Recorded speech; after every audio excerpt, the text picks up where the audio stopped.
wydarzeń.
Zaczynamy efir od mokrej plamy z wina, przepraszam, zaraz będę ją wycierał.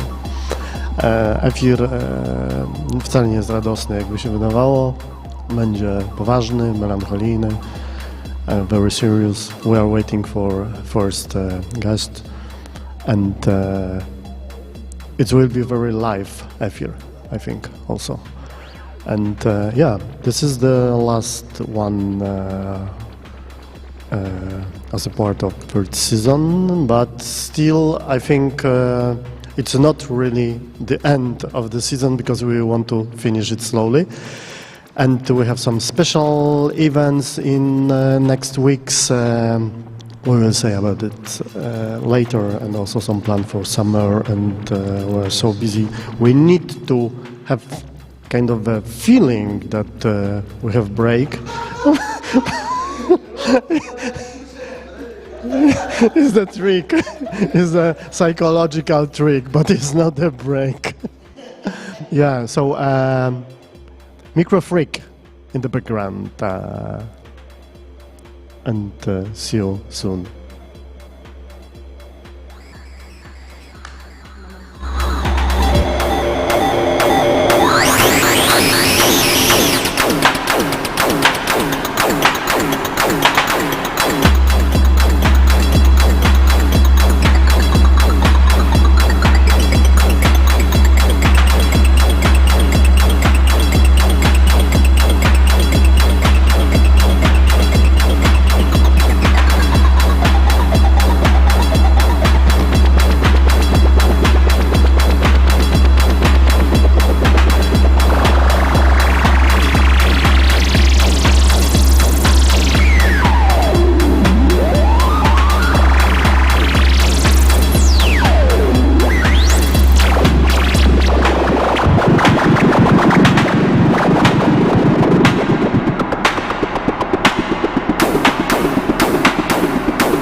зв'язків.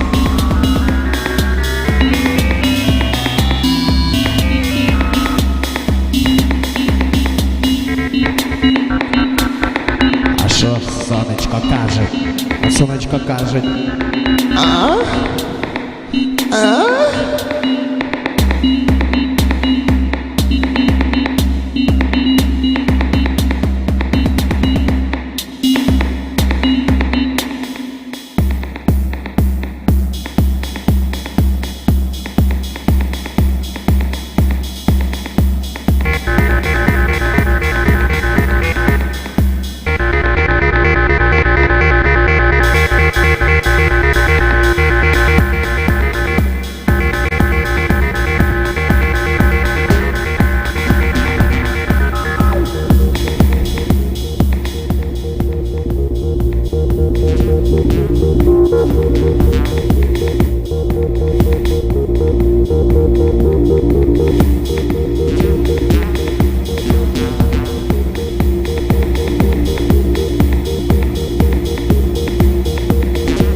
Can I have a bit more water? Yes, of course. Софія, принесеш йому ще, будь ласка, або налий, або якщо в нього є. Вітами.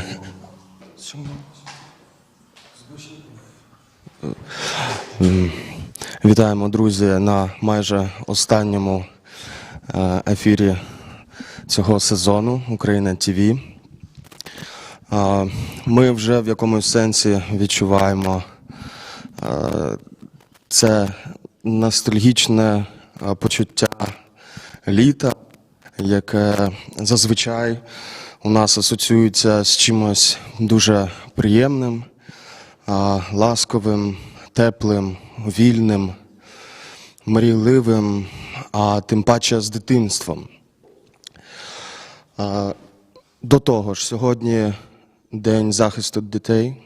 Я хочу наголосити, що діти – це наше майбутнє, тому любіть своїх дітей, але й чужих, дбайте про них.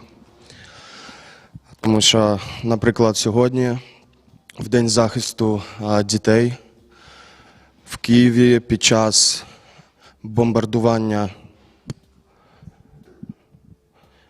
бомбардування російськими бомбами була вбита щонайменше одна дитина. Тому ось такі моменти ми розуміємо, хто в цьому світі, які має цілі. Тож, доходячи до нашого сьогоднішнього одного з головних тематів, у нас в гостях дуже цікава людина, яка розповість про виняткову ситуацію власного народу і про стан теперішній, трохи минулого і, можливо, майбутнє. Hey everyone, and now we will talk about a really tough, important topic. It's about Kurdish nation, Kurdish identify, and the spirit of this nation, which has and had a really difficult background and reality as well. This is Mirako Yasim. Hey. Hey. And could you tell us like a few words about yourself? Like just how are you? Yeah, I'm feeling well. I was a bit late today, but usually, and I am not trying to be fashionably late, but it just happens like that. So My name is Mirako, and I have been here in Poland, specifically in Krakow, for a year and a few months now.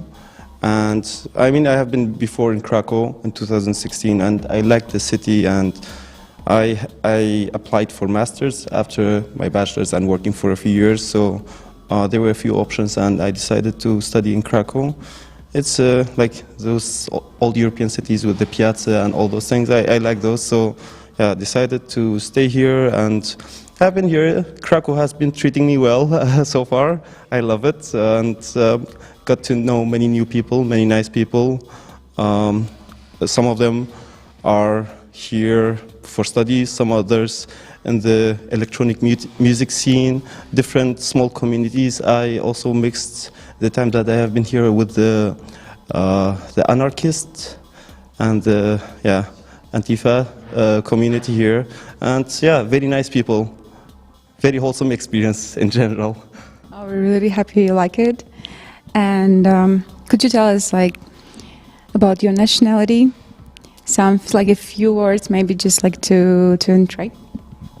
Yeah, that question is usually asked usually when you are in a pub, in a bar, in a club, even in a meeting at someone's house, you meet new people, and that's one of the questions people like to, get an idea of. Some people even ask the second question, the follow-up question of where did you grow up?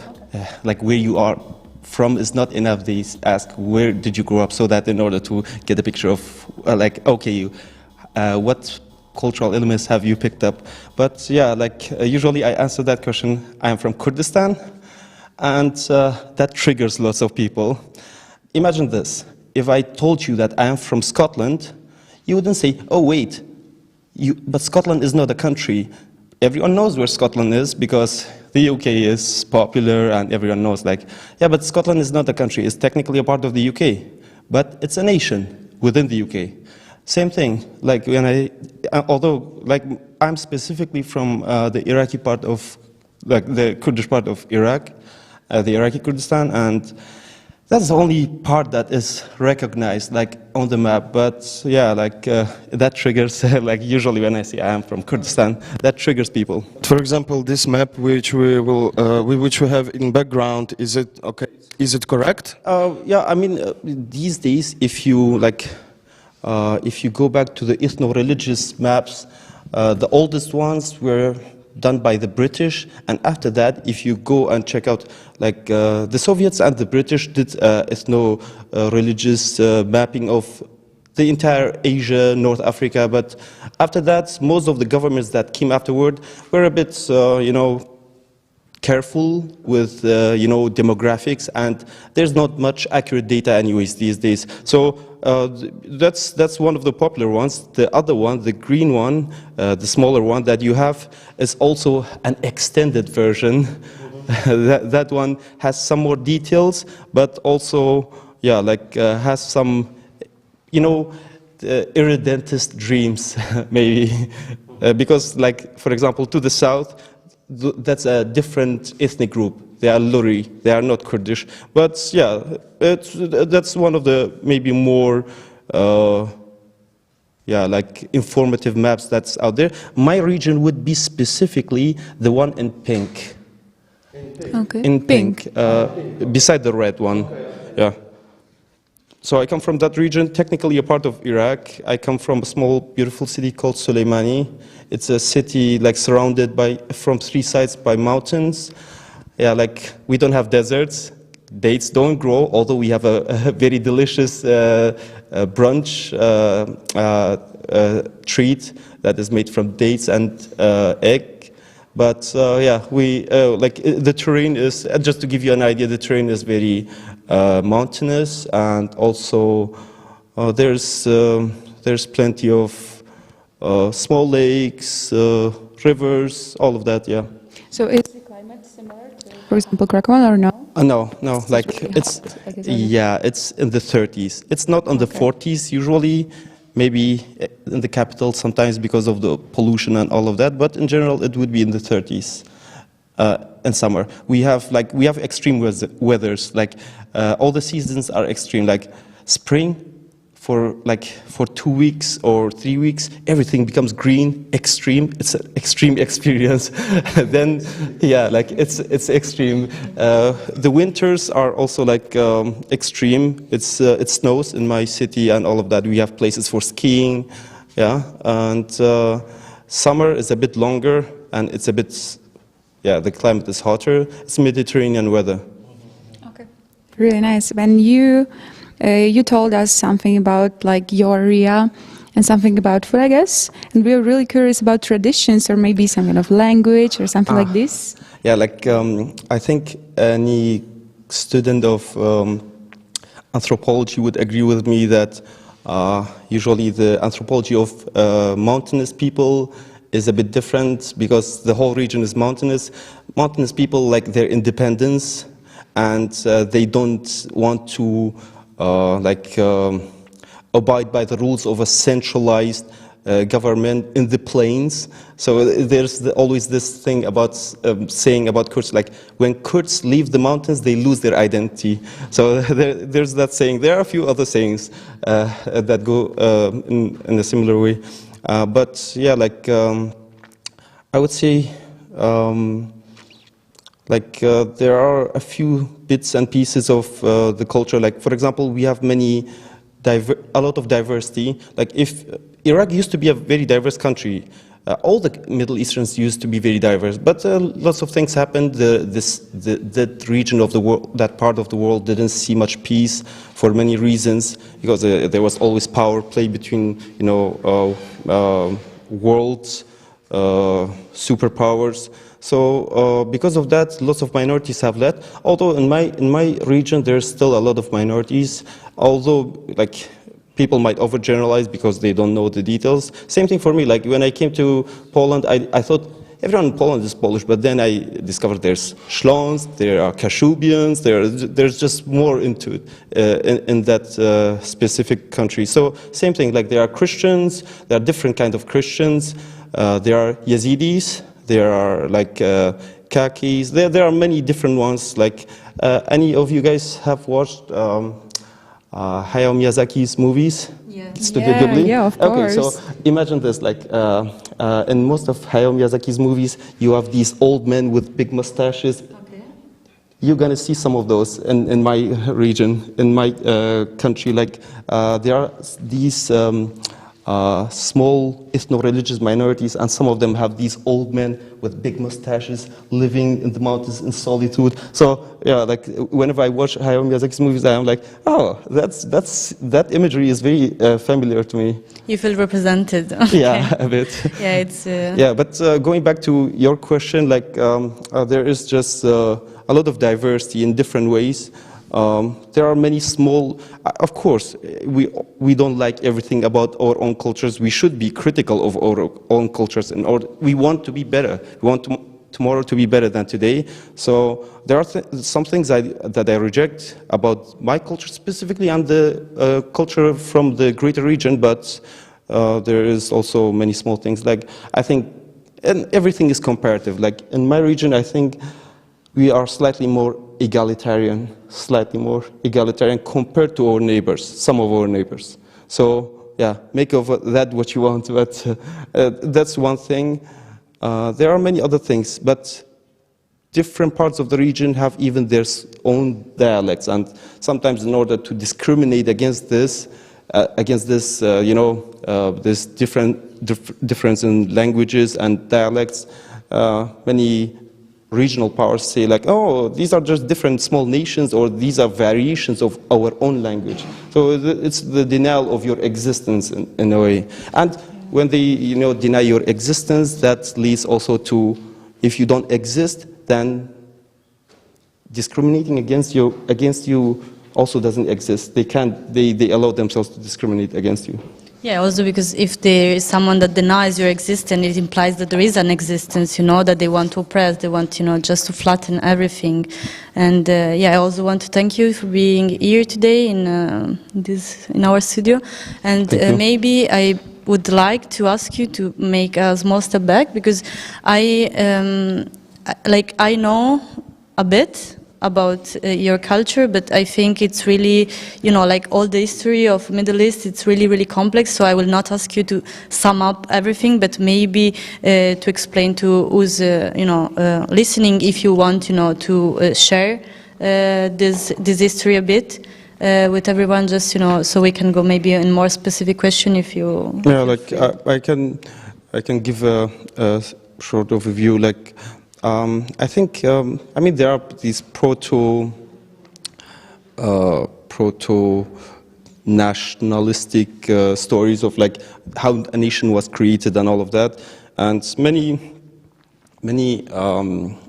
people date back because those people who came, they were one of our ancestors, but we have many ancestors. Usually that's the case, like because many people, come live in a region and they intermarry and mix. So the Medes, like you had the Persians, the Medes, and you guys also probably know about the Scythians who lived in Ukraine. So those were all cousins, like language-wise, and the Medes settled in modern-day Kurdistan and modern-day Azerbaijan, and so they were one of our ancestors, and they had an empire, and later on you had, the Persians, if you look at the overall history of the Kurdish nation, it was mostly because we are in the middle of the road. We have created a place for ourselves in the middle of the road. We are like in the middle of the highway, and we are like,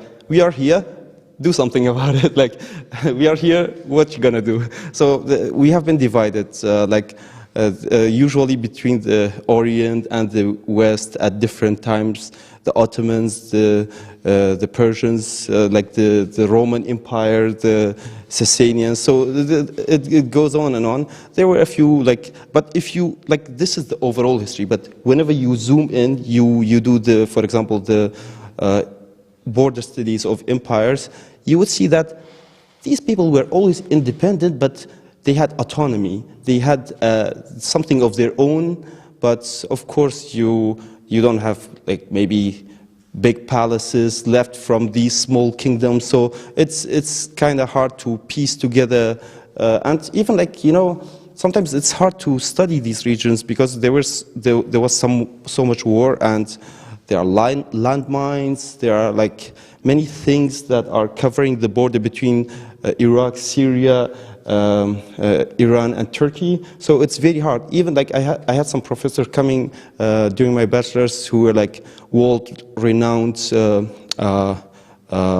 botanists, and they have studied places like the Amazon, and they were saying we would love to study the botanical flora of this region, but it's impossible because it's not safe on the border, and lots of plants might be existing on the border, lots of subspecies that we might not know about, but same thing goes for the history of the region. There might be so much stuff that we just cannot get our hands on, or might be lost somewhere there in the mountains.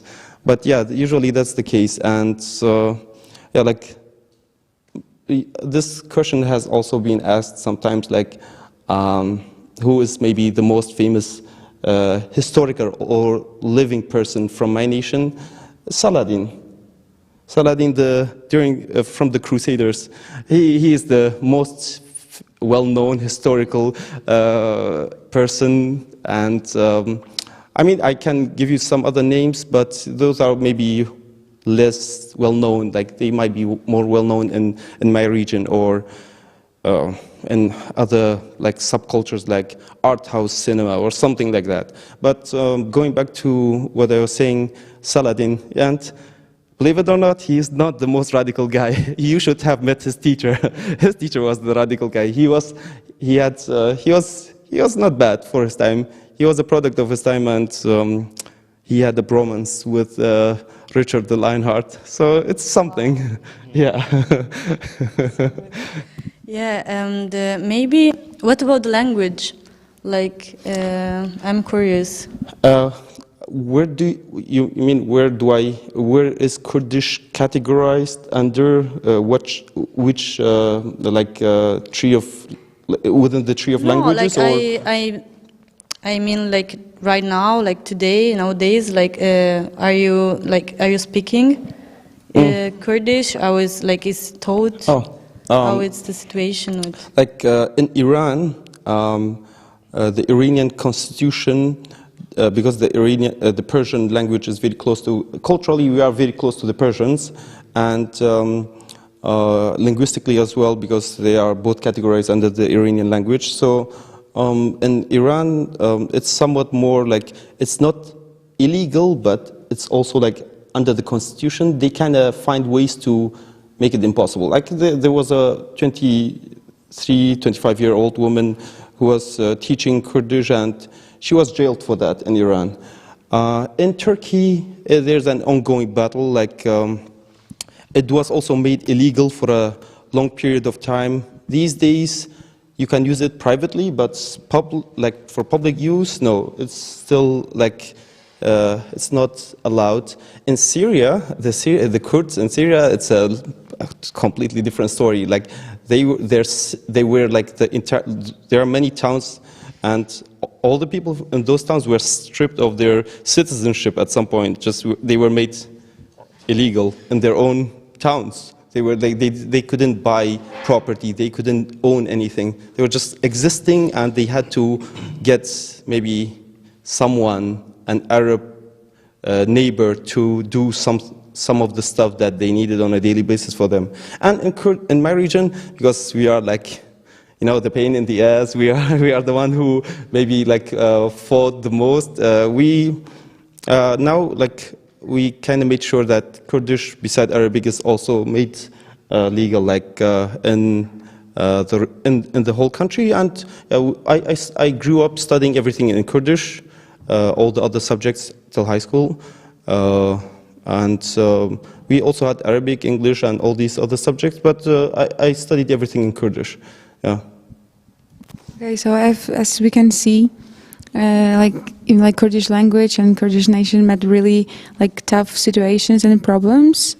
And could you tell like maybe more about it, just like not only about language, but what kind of problems and maybe why, the reasons why it met like a Kurdish nation? Yeah, like usually the problems kind of starts with colonial and imperial ambitions, like irredentism, all these things. Like people think that they have the right to a certain land which doesn't belong to them. Like, they feel it's their right. They have to have the power over these.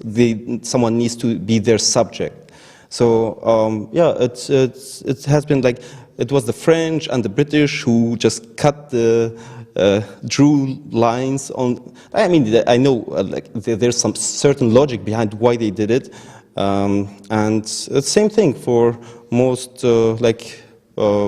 countries in the Caucasus, like the borders that were drawn between Azerbaijan, Armenia, everywhere. Like the borders were drawn in a way to make sure that there's future conflict, and also they were not drawn in a fair way, anyways. And that has made Kurds minorities in different nations. If you can take a look at the map, you can see that it's not like the Kurdish nation is divided, it's all over the place. No, it's all adjacent. The population pockets in different countries are all adjacent, but you just it's like you just drew a few lines in the middle, and there were some tribes, for example, like there was a tribe, the Jav tribe, which spanned from Iran into Iraq. And when they drew the borders in our modern times, after borders were further solidified, there were families and your cousins or other people that have ended up on the other side of the border, and it was just like that. And then wars happened between these countries, and more animosity, and that further limited the movement between the exchange and the cultural movement between these different pockets of Kurdish population. And in different different countries, the Kurds are dealing with different problems. But it's all essentially about freedom, I think. although our identity like is based on many things, like our language, our difference in our version or interpretation of maybe religious elements or small cultural traits, all these things, but there's also a big element of freedom. Like, I think people just want to be free because like there's no sin in being born something, like you didn't choose that. And then you should not feel ashamed for being born that. And then like, like in many countries, like in Turkey for a long time, it was called like, oh, the Kurds of Turkey were called mountain Turks. The denial. Like in Syria, as I said, like they were stripped of all their like rights and citizenship. They were alien in their own towns, and they were making up the majority in those towns, but they were just simply foreigners, aliens. And in Iran, same thing. But like there are movements. There are like both armed movements and civil movements, but there's not much space for civil movements to grow in most of these countries. Unfortunately, the strongest attempt has been in Turkey, where like there were many parties at different times, and all these parties were banned. And now, same thing. There's a good chance that HDP, which is the current party, might be banned because they like fair and square won the elections, the governorate elections, the local elections, and even they won the elections on a national level in the parliament, and they have seats. But there's a chance that the court might find something and say like, okay, you guys are not able to operate anymore, because that has been the case like in the past. And yeah, same thing in Iraq, but there's a bit more bloody history in Iraq specifically. I would say genocide, gassing an entire city, and yeah, like burying people alive. There's just a lot of brutal imagery, and yeah, it's a difficult history. Yeah, really difficult, but I have once like to specify it's now or it was like this, and how is the situation nowadays, and does it meet some kind of maybe discrimination? Yeah, like I would the situation specifically in my region would be like my region, because it's protected by the constitution so far. You never know, things might change, but it's protected by the constitution, and we have our own military that protects us and all of that. There are some cities between my region, they are majority Kurdish. They have some minorities there, but majority Kurdish. These are called conflicted areas, like, and these are still under the central government's rule, and they are doing things that are not, like, not good, I would say, just to keep it simple. But I think the ones that, the Kurds that are dealing with the most discrimination now are the ones in Syria. Like, I think because the campaigns that are going on right now, they're just being sandwiched, like, by all these different sources with different forces with different agendas. And, you know, like, the Americans want the oil, and they are like, we're going to stop the support if you don't give us this source. And then there are the Russians, and then there are like the Turks. So and there are also some just jihadist mercenaries, and they have created their own principalities with Sharia law and everything. And yeah, so the Kurds are kind of squeezed and in between. And it's a shame, like, specifically, like, within Syria, there was a town that was like what do you call it, an exemplary town. It was an exemplary, Afrin. It was an exemplary town I think it was during the beginning of Donald Trump's presidency. Like, he gave the green light for the invasion, if I remember correctly, although Obama was also not, you know, like, yeah, they are following the same policies anyways. Like the foreign policy doesn't fluctuate that much for the US. It's yeah, it's a straight line in many ways. But yeah, Afrin was a beautiful town. They had the train tracks. Imagine this, from dating back from the colonial times. No one went to take out the metal and sell it because those train tracks were not used.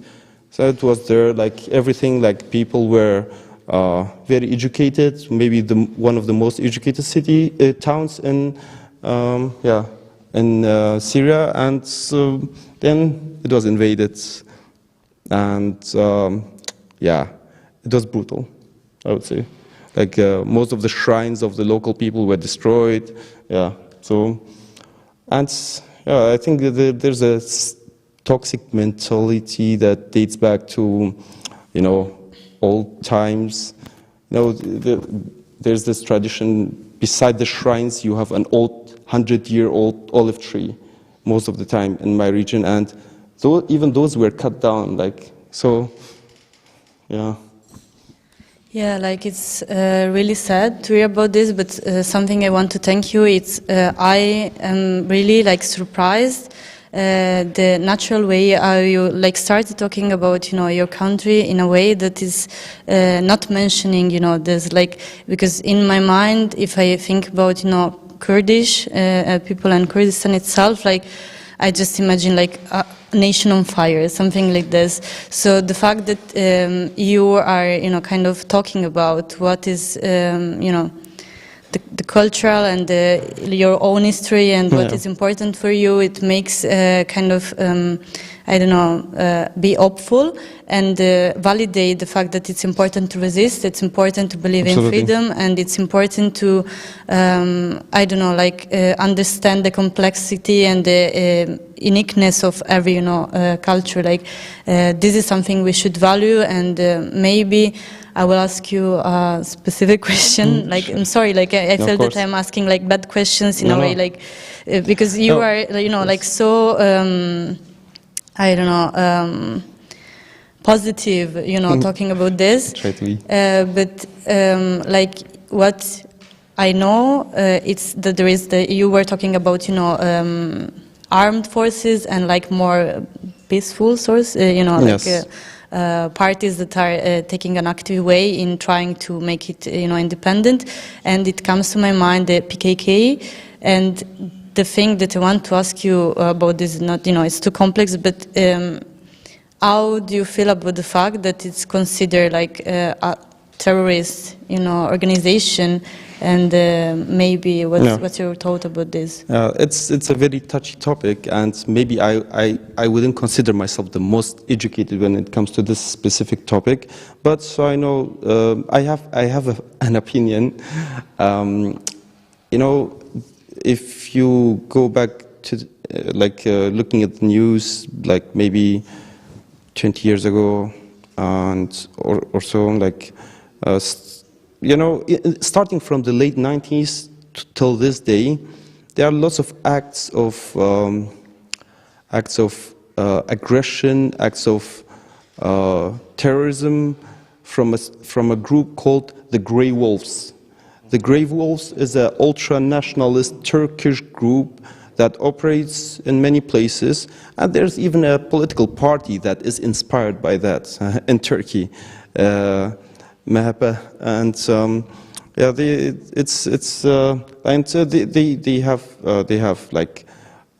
they have killed many activists in Paris.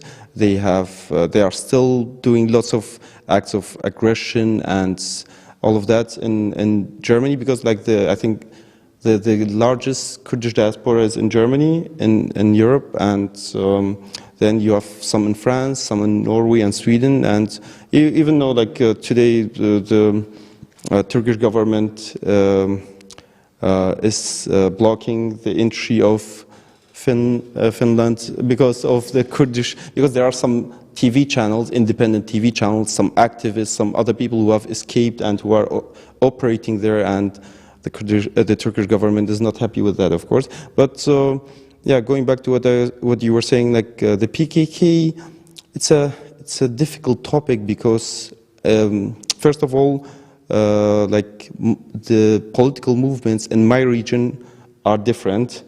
We tend to be slightly more patriotic, but the PKK on its own, it has many people mistake it just for being an armed guerrilla fighters in the mountains, but it has a very complex history. Like Mary Bookchin, the political philosopher, the American political philosopher, like he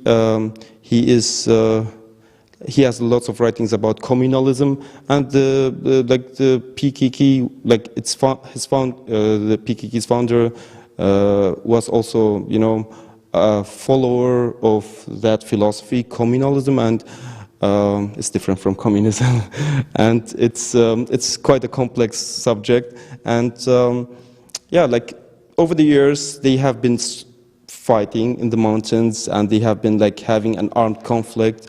Even they went into the Kurdish cities in Turkey. At some point they had trenches, they had many things, and they had lots of the identity of the PKK was something in the 90s, and it's something else now. And many people also usually wonder why most of the Kurdish political movements throughout the region have ended up being originally communist, socialist movements, because at that point in time you had a bipolar world where you had the US and you had the Eastern Bloc with Soviet Union at its head, and you had to pick your poison at that point. You had to pick your poison, and the US picked the central government, so you had to associate yourself, get arms from somewhere else. It was not necessarily the best deal, but you had to pick the enemy of your enemy.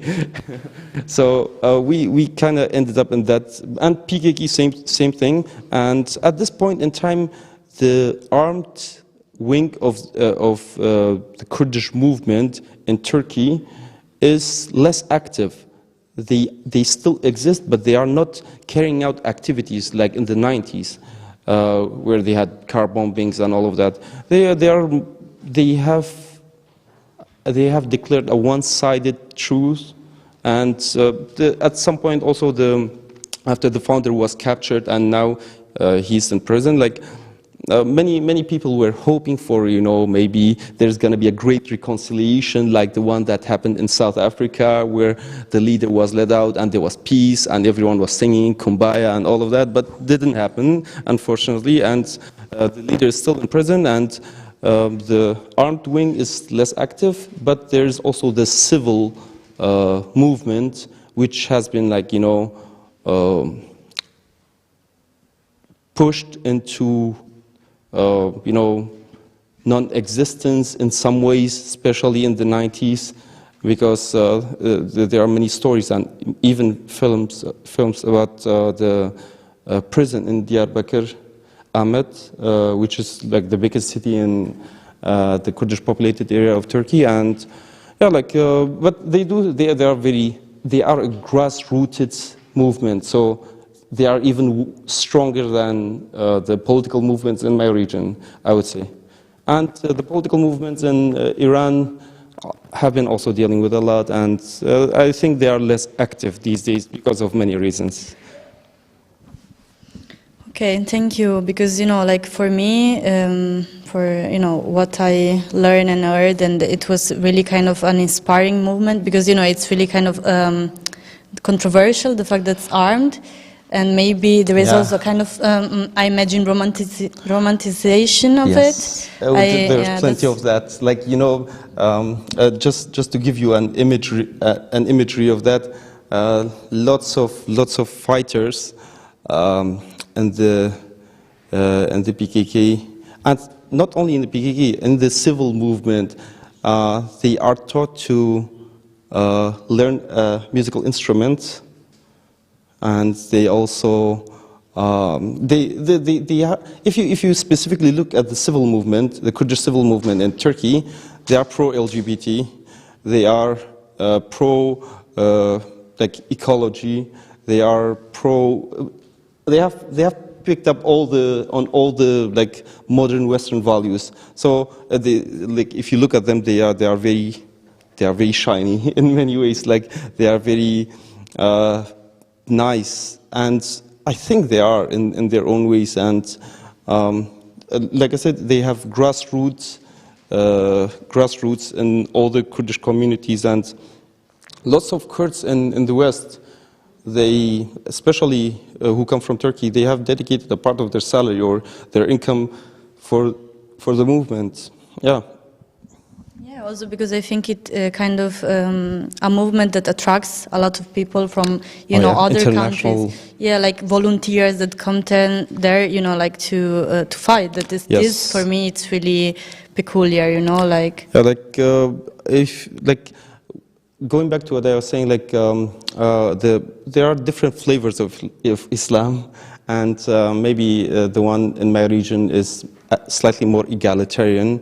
That's why you didn't have, like when ISIS spread, didn't spread in the Kurdish populated areas, both in Syria and Iraq, and it also didn't get much support in the Shia populated areas, both in Syria and Iraq. It was only in the Sunni Arab populated areas.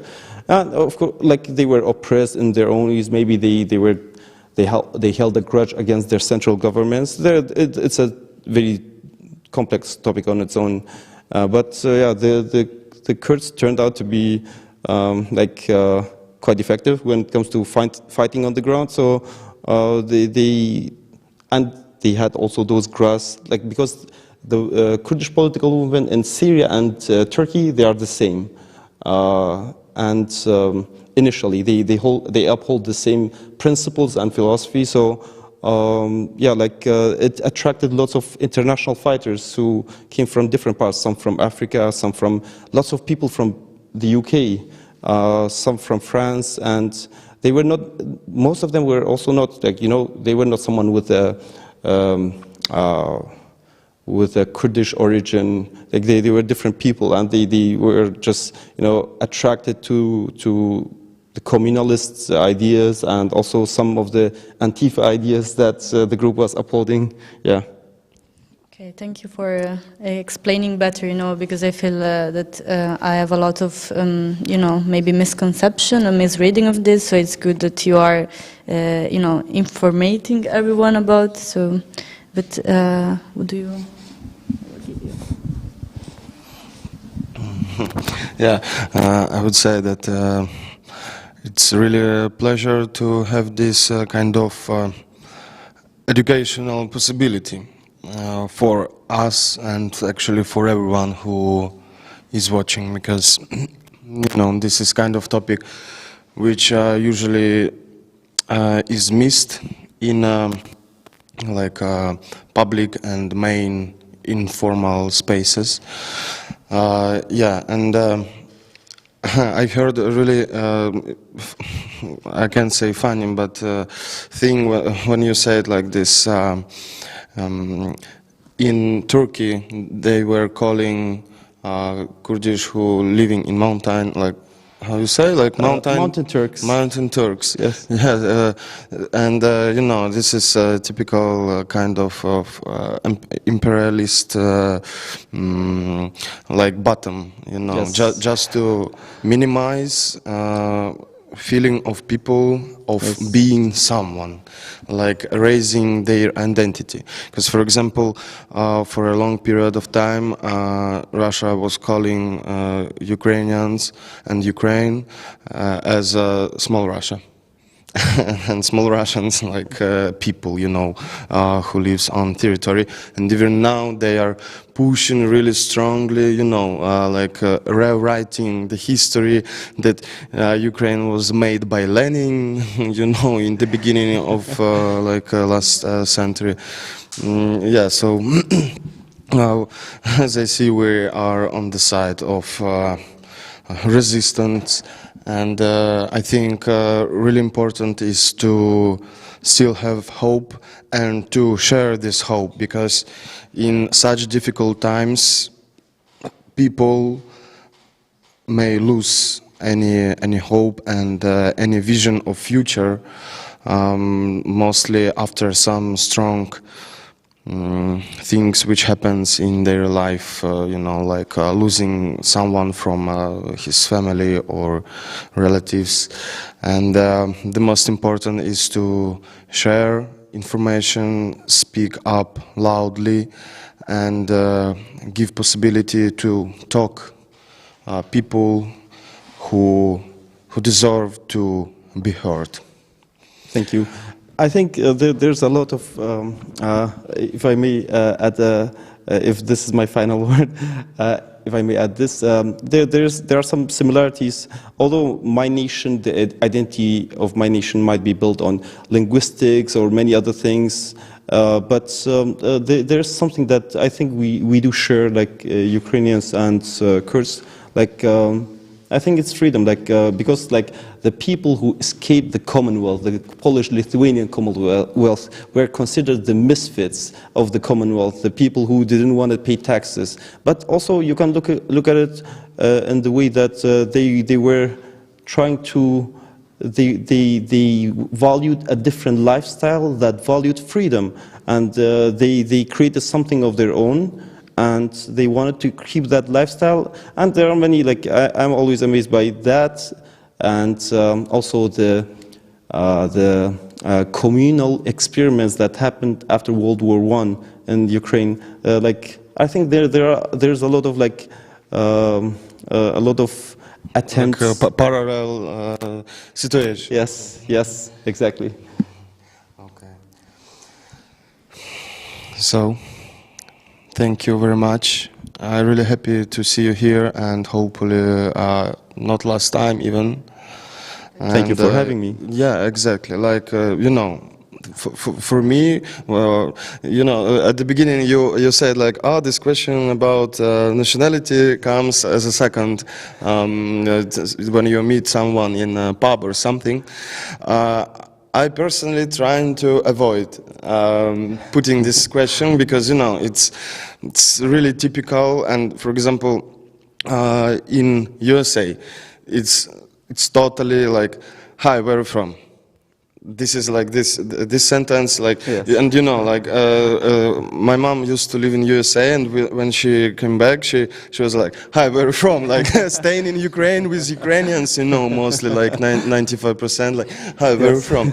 Yeah, but anyway, sometimes we need to share and to speak and fight for freedom and possibility to express ourselves, because what we have in this life, our life, and this is the most important, and we need to have possibility live in a way how we want to live, speak languages which we want to speak.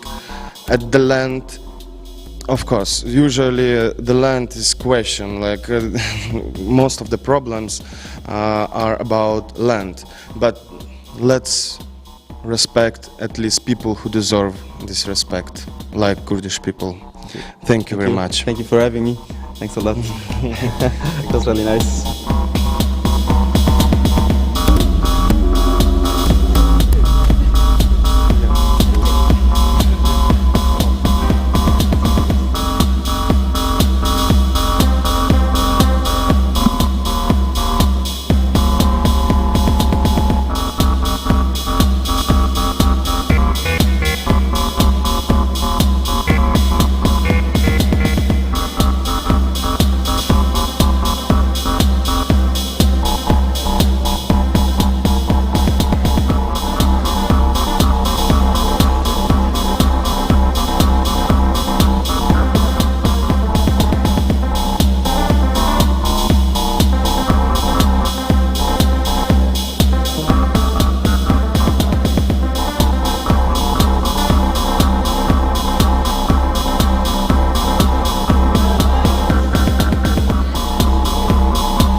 Сонечко каже.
And there is also an issue in our society that we have a lot of anger.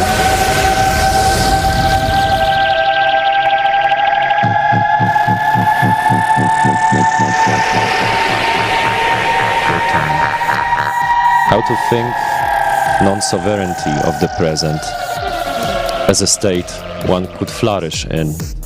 Not a return to Eden, not one's proud moment of glory, not even one's own, not even one's own, not even one's own, not even one's. There is something like art for art and something like art for money. You know, and I can't call this thing a true underground. I believe only for art for people. We don't have enough time, we don't have enough power just can do best what we can this do is our in this power, time, in this because in the past we can do anything. In future it's something that we can also not have something physical. But the present is the only one moment we can make something really physical and truly something true.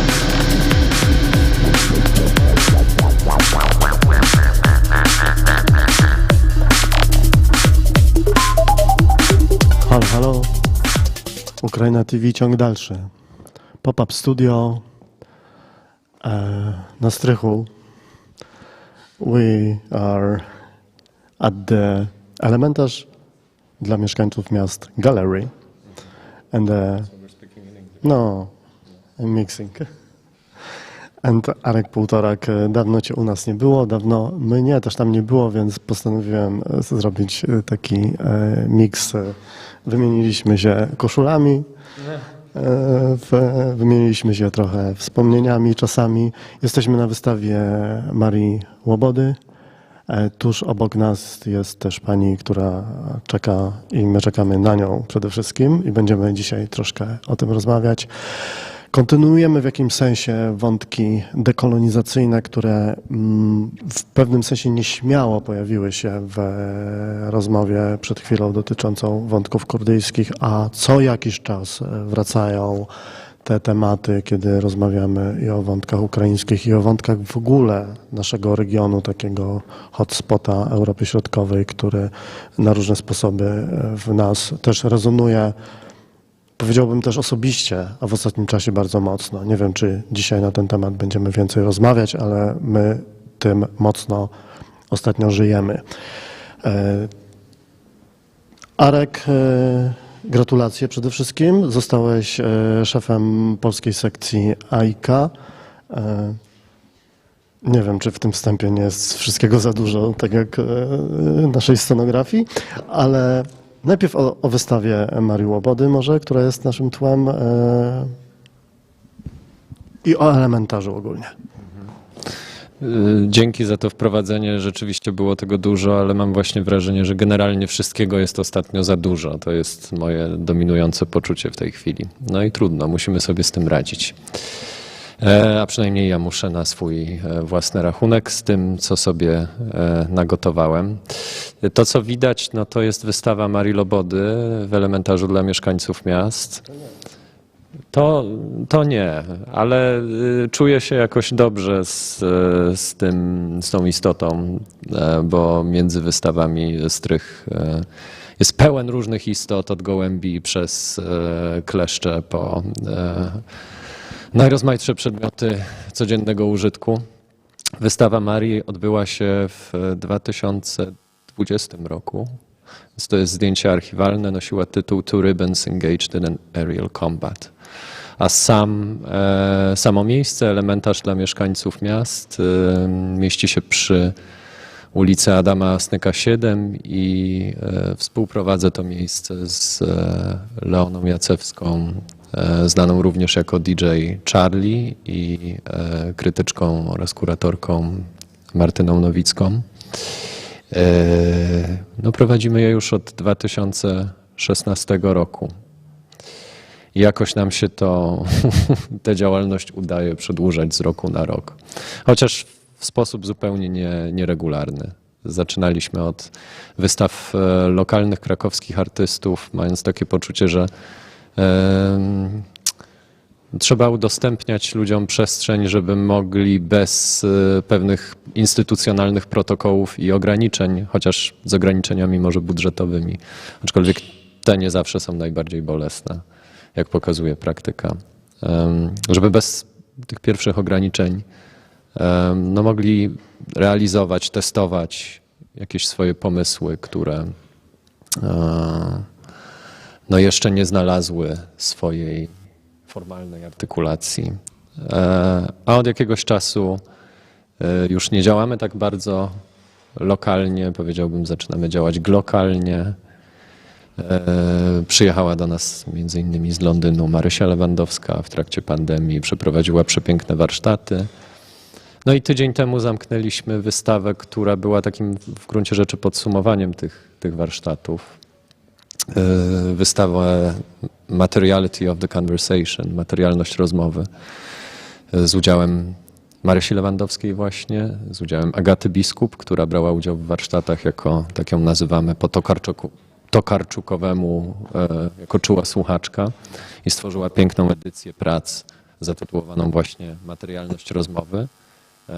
Te prace zamierzamy wystawić na sprzedaż już wkrótce, a zysk przeznaczyć na rozwój elementarza, może właśnie kolejne warsztaty. Najbliższe rzeczy, które mamy w planach, no to będzie 5 czerwca wystawa Kasi Szymańskiej w ramach projektu Spokoje, organizowanego przez między innymi studentki performatyki na UJ-cie, kierunku, na którym nauczam, czy prowadzę zajęcia raczej, ciężko to nazwać nauczaniem, na Wydziale Polonistyki, ale nie tylko, to jest bardzo ciekawa grupa osób. No i mamy już w planach warsztaty na miesiące letnie, ale obawiam się, że tu jeszcze nie mogę zdradzać do końca szczegółów, bo w tej chwili szukamy dofinansowania. W ogóle dużo się zajmuję ostatnio szukaniem dofinansowania i takimi sprawami administracyjnymi, to już przechodząc do ostatniej rzeczy, o której powiedziałeś, czyli do tej sekcji polskiej AIKA. Bo w listopadzie odbędzie się w Krakowie 55. Kongres AIKA International, Międzynarodowego Stowarzyszenia Krytyków Sztuki. Sekcja polska AIKA jest organizatorem głównym tego wydarzenia. Pomagają nam różne instytucje, przede wszystkim miasto Kraków, ale też Uniwersytet Jagielloński, Uniwersytet Pedagogiczny, Akademia Sztuk Pięknych, również krakowskie instytucje kultury, na przykład Muzeum Fotografii. I pani, którą widać na ekranie, Maria Teresa Alves, będzie naszą gościnią honorową, keynote speakerką. No i dopinamy również szczegóły takiego wydarzenia, które będzie poprzedzać kongres i mam nadzieję, że wydarzy się może nawet tutaj, a w każdym razie na pewno w bliskiej współpracy ze Stream Art Studio i Ukrainą TV. Rozsądnie, czy już uprzedzając fakty i moje słowa, widzę, że wkleiliście poster projektu Decolonizing Brazil, który dla mnie był bardzo takim inspirującym elementem w portfolio artystki Marii Terezy. Decolonizing Brazil to były warsztaty, czy taki cykl warsztatów prowadzących też, jak słyszałem, do publikacji, która niedługo powinna się ukazać,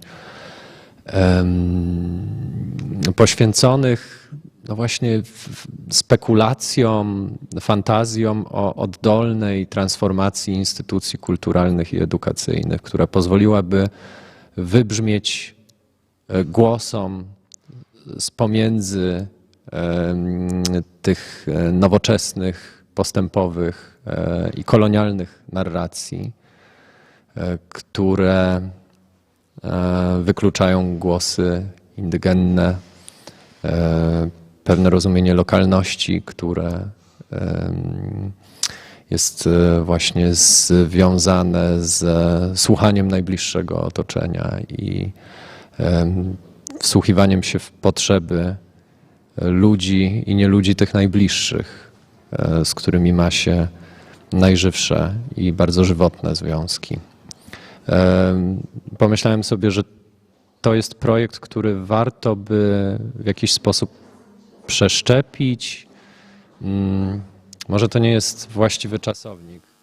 Z góry przepraszam za może mętną mowę, ale już jestem dzisiaj po całym dniu zajęć. Wydało mi się po prostu, że głos Marii Terezy może okazać się bardzo produktywny w naszej przestrzeni społecznej i kulturalnej, gdzie no właśnie to działanie tych wykluczających, nowoczesnych narracji jest widoczne.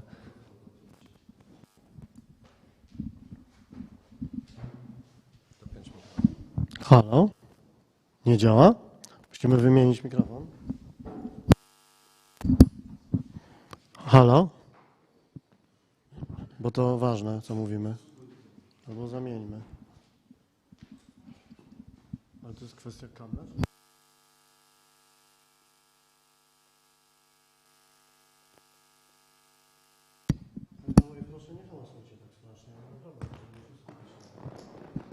Halo? Halo? It's okay? Okay, we are back. Super. Znaczy w pewnym sensie ja się paliłem do tego, żeby w pewnym momencie właśnie zabrać ci mikrofon i zapytać, drążyć właściwie to, o czym zacząłeś mówić, bo nie spodziewałem się, że płyniesz takim pięknym fejdem z tych brazylijskich kontekstów do środkowoeuropejskich, do naszych, a jednocześnie jeszcze jakby osadzając je w życiu instytucjonalnym. Wydaje mi się, że to jest strasznie ważne, strasznie potrzebne i w życiu instytucjonalnym, i w tym pejzażu społecznym, kulturowym, który nam się objawia przed oczami i w którym uczestniczymy, mówiąc różnymi językami, ale podobnymi, i przeżywając takie jakby dekolonizacyjne olśnienia, czasem mam wrażenie, wobec siebie nawzajem. I chciałem cię zapytać, czy w takim razie jest to część jakiegoś większego programu, czy AIKA, czy ty, będąc osobą teraz, nie wiem, proponującą jakiś program na najbliższe miesiące, lata, czy masz to szczególnie na uwadze? Te warsztaty, o których wspomniałeś, to jest coś, na co ja czekam z wielkim utęsknieniem i z takim poczuciem, że będziemy się chcieli, powinniśmy się do nich też przygotowywać, i o to też chciałbym cię zapytać. W jaki sposób my możemy, powinniśmy się przygotowywać i w sensie merytorycznym, i organizacyjnym, zbierając jakiś rodzaj narzędzi, albo je produkując, albo je skądś zapożyczając? Wow, to jest ogromne pytanie. Mamy czas, a ja nie wiem, czy mam wystarczająco dużo do powiedzenia na ten temat. Co do samych warsztatów, zależy mi na tym, żeby nawiązać współpracę z Muzeum Etnograficznym w Krakowie w kontekście właśnie tych warsztatów. Osoby zatrudnione w muzeum, takie jak kustoszka Magdalena Zych, robią dużo dobrego, żeby przeczesywać tamtejszą kolekcję w krytyczny sposób, ujawniając no właśnie pewne wybory stojące za właśnie budowaniem tej kolekcji, jak i wielu innych kolekcji etnograficznych, no, które były podsuwane, jeżeli nie przez kolonizacyjną, to na pewno taką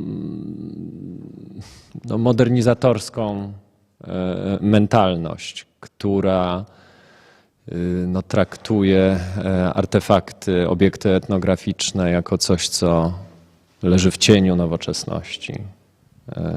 Trzeba się tam schylić. Są to narzędzia do pisania pewnych historii, ale ta historia jest jednak zazwyczaj pisana z perspektywy centrum i z perspektywy właśnie progresywnej narracji o projekcie nowoczesnym, jako wychodzeniu z, nie wiem, ciemnoty, barbarzyństwa, jakichś takich prymitywnych, w cudzysłowie, tradycji. Oczywiście ta prymitywność no to jest właśnie język kolonizatorski.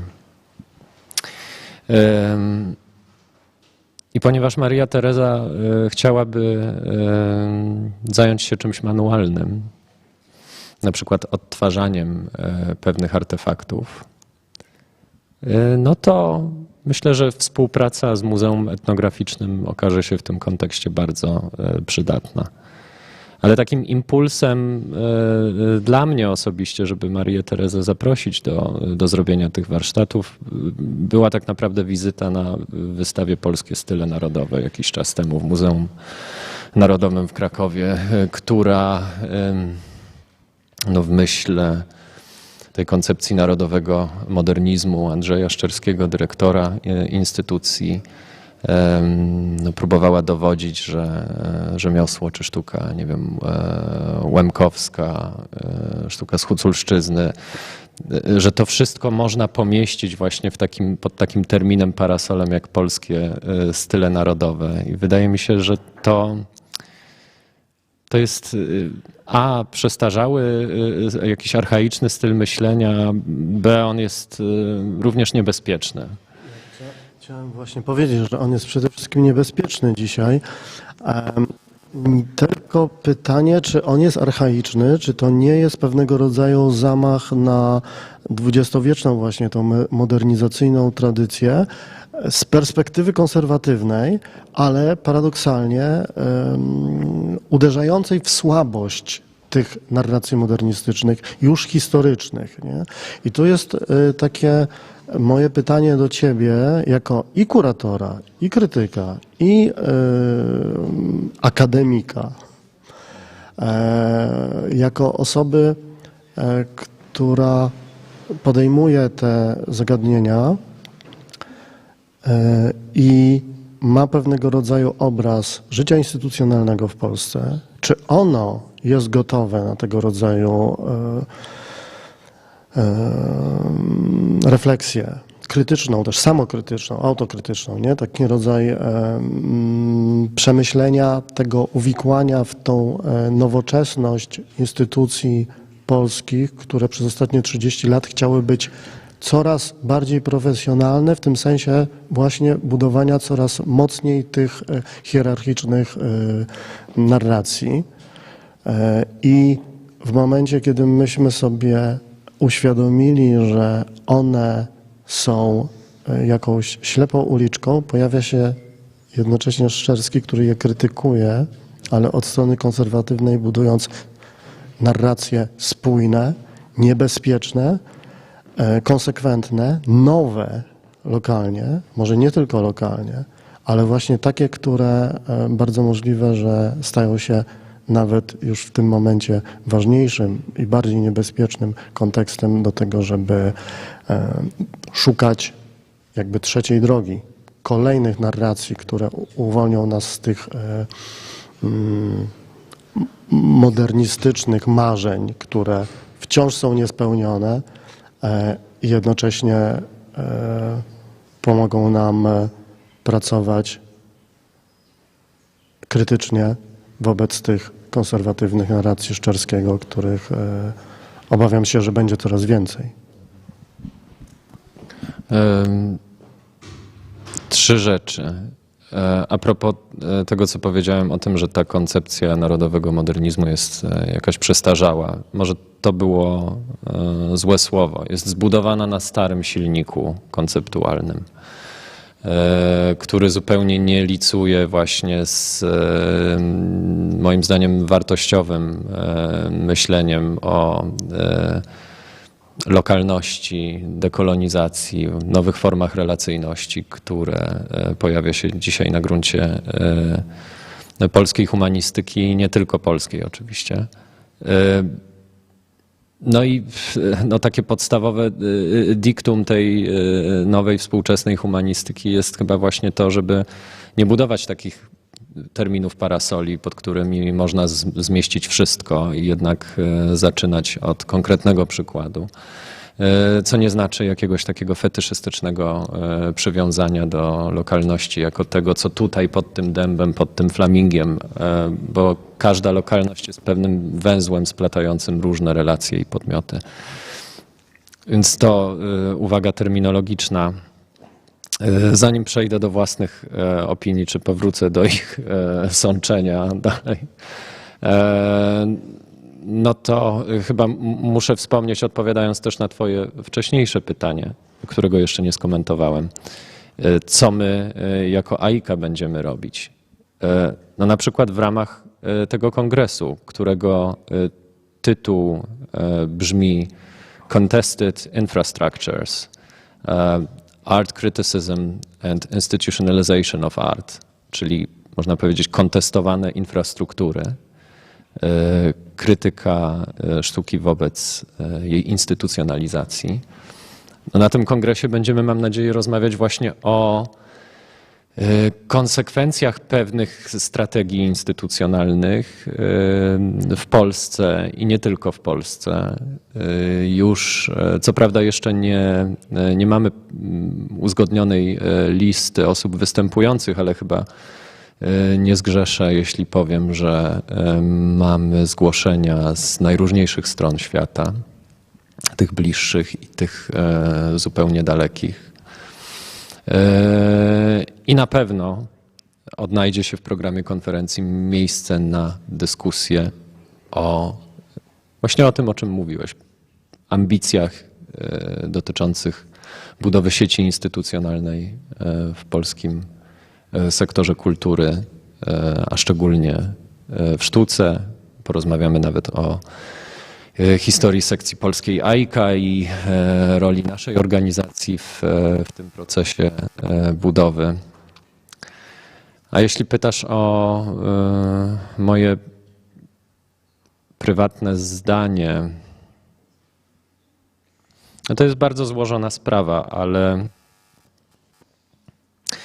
a ja nie najlepiej odnajduję się w roli kaznodziei, ale coś, co ostatnio najbardziej mi ciąży, to jest jakaś na sercu, może nawet na żołądku, to jest zbieżność dyskursu obecnej władzy, która no, przynajmniej ustami Jarosława Kaczyńskiego od dawna mówi o przełamywaniu polskiego imposybilizmu, tak?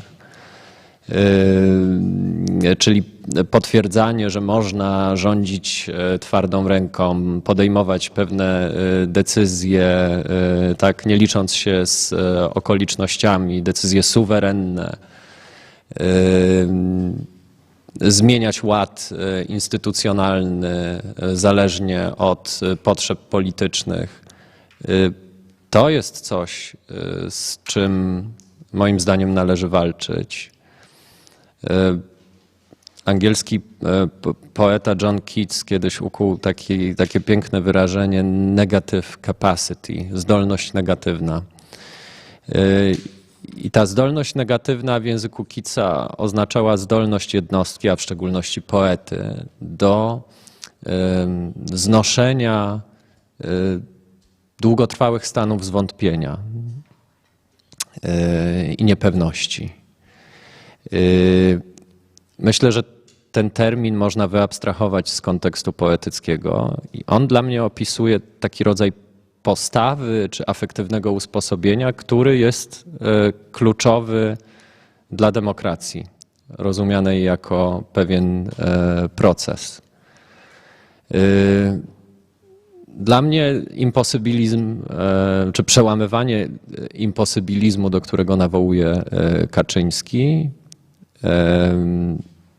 takie forsowanie decyzji politycznych zupełnie bez baczenia na, nie wiem, reakcję opinii publicznej, porządek prawny, jakiś zastany ład instytucjonalny, to jest coś, co absolutnie kłóci się z tak procesualnie rozumianą demokracją. Jeżeli jedyną wartością, jakiej schlebiamy w życiu instytucjonalnym, i dotyczy to również instytucji kultury, jest skuteczność, na przykład skuteczność w forsowaniu pewnej narracji, No to jest koniec. To jest po prostu koniec. W polskim dyskursie artystycznym, krytycznym dosyć długo, zwłaszcza czy właśnie po publikacji stosowanych sztuk społecznych Artura Żmijewskiego, pozostawaliśmy dość perwersyjnie, moim zdaniem, przywiązani do idei skuteczności sztuki. Ja nie jestem w tej chwili fanem tego myślenia skutecznościowego. Wydaje mi się, że potrzeba nam właśnie więcej tej negative capacity, tej zdolności i takiego, wcześniej była mowa o nadziei. Ja też nie jestem fanem tego dyskursu nadziei. Ja jestem raczej zwolennikiem wątpiącego optymizmu, tak? Optymistyczne byłoby założenie, że istnieją instytucje, na których możemy polegać i które warto poddawać ciągłej transformacji, aby stawały się coraz lepsze. Element zwątpienia byłby w tym rozpoznaniu, że w porządku demokratycznym żadna decyzja nie jest ostateczna i każda może zostać podważona przez jakiegoś bliźniego, który ma inną wizję, no właśnie nadziei, tego, co oznacza dobry porządek instytucjonalny, tego, co oznacza dobro publiczne. A więc ten wątpiący optymizm no wiązałby się też z pewną otwartością właśnie na głos innego, ale też swego rodzaju wycofaniem i właśnie nie przeskakiwaniem od razu od rozmowy o pewnych intencjach do rozliczania efektów. Wydaje mi się, że to jest coś wartościowego i w takim życiu publicznym, dyskursie medialnym, jak i w sztuce, która bywa skuteczna, ale ta jej skuteczność często jest zupełnie niezależna od intencji artystów. O tym zresztą polemizując ze Żmijewskim już kilkanaście lat temu przekonywał Janek Sowa, który się tu pojawił niedawno. Skutków sztuki nie da się przewidzieć i trzeba jakoś się z tym oswoić. Współcześnie mówimy raczej o użyteczności niż o skuteczności. Może to jest lepszy termin, ale ja lubię mówić o postawach przede wszystkim i dla mnie taką postawą, która zasługuje, zwłaszcza w kontekście polskim, naszej coraz mniej liberalnej demokracji, czy to w ogóle jest jeszcze demokracja, taką postawą, która zasługuje tutaj na dowartościowanie jest właśnie wątpiący optymizm. Nie wiem, czy to miało sens, co powiedziałem teraz. Albo czy było odpowiedzią na to pytanie, które postawiłeś, czy na jakąś moją projekcję. Ale jak masz wątpliwości co do kaznodziejskich zdolności, to je teraz rozwiałeś.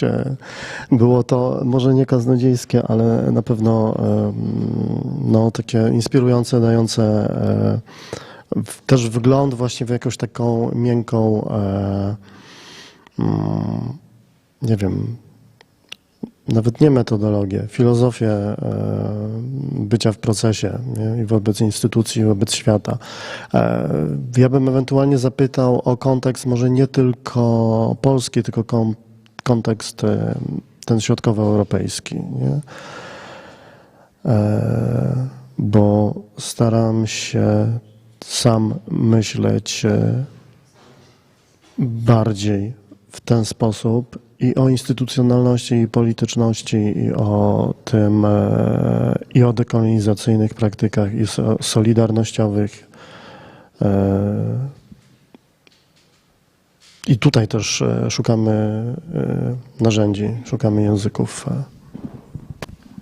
No ale to może dodam, że mam nadzieję, że te warsztaty Marii Terezy będą właśnie taką sposobnością do tego, żeby grupa no, ludzi zamieszkałych tutaj w Krakowie, bo najpewniej z nich będzie składać się grupa warsztatowa, ale ludzi, mam nadzieję, też o różnej narodowości, orientacji seksualnej, kolorze skóry, będzie miała okazję do takiego wzajemnego przypatrzenia się sobie w kontekście pewnych praktyk kulturowych, pewnych praktyk etnograficznych i właśnie pewnych narracji czy pewnych fantazji o projekcie nowoczesnym.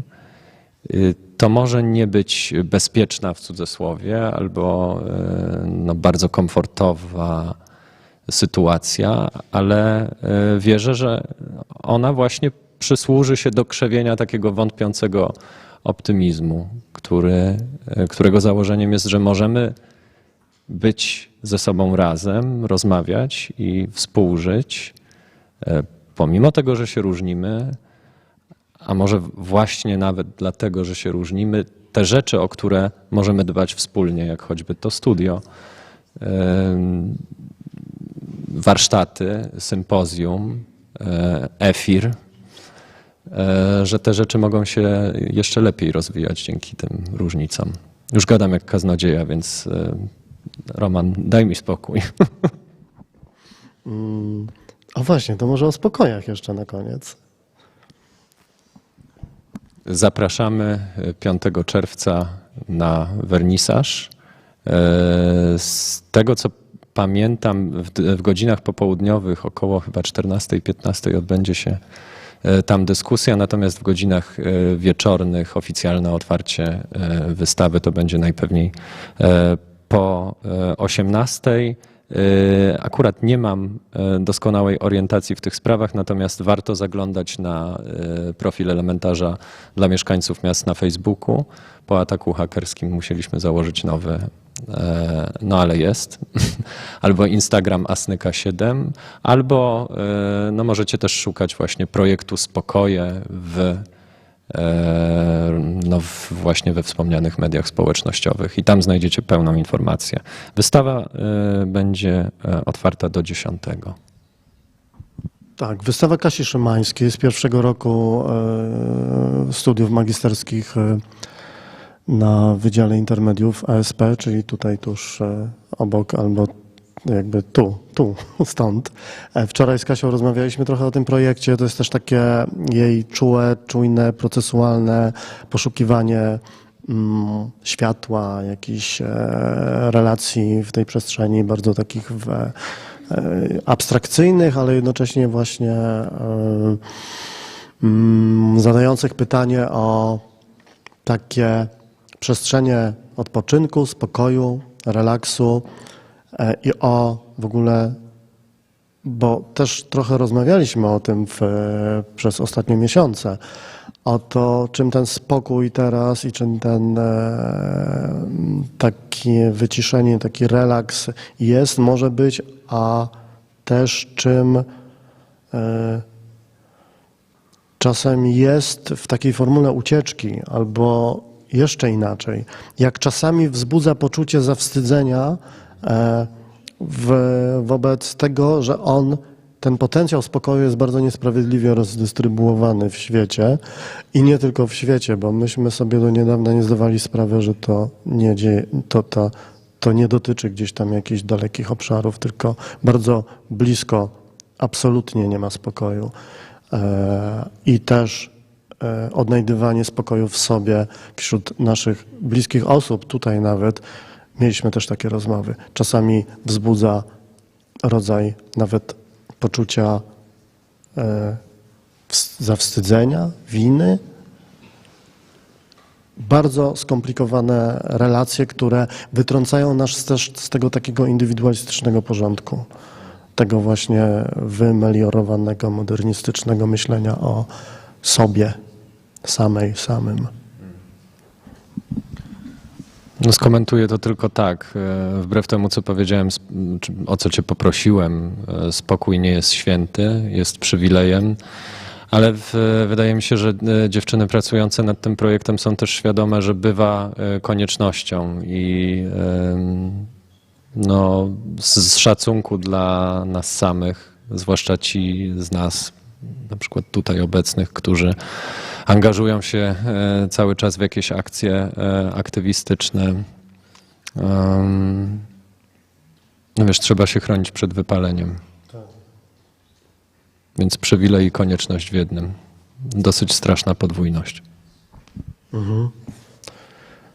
No, życzmy sobie tego trochę też tutaj w naszym gronie. Bardzo Ci dziękuję. Chyba... To ja Ci dziękuję, kochany, jak zawsze i Wam wszystkim za to, co robicie. Och. Wzruszyłem się. Dzięki. A teraz w toku tego, co robimy, wydaje mi się, że uda nam się przejść płynnie do kolejnej rozmowy, która miała miejsce dawno temu, w lutym na Transmediale. Wywiad ze Swietlaną Matwiejenko, który udało nam się tam zrealizować, ukraińską teoretyczką, badaczką infrastruktury, badaczką przestrzeni cyfrowych i relacji między infrastrukturami kulturotwórczymi, infrastrukturą wojny też aktualnie. Jeżeli potrzebujemy chwili przerwy, żeby sobie uporządkować materiał, to zostawiamy siebie i Was i nas z mikrofrikiem. Jeżeli nie potrzebujemy, to możemy za chwilę przejść do wywiadu z Swietlaną.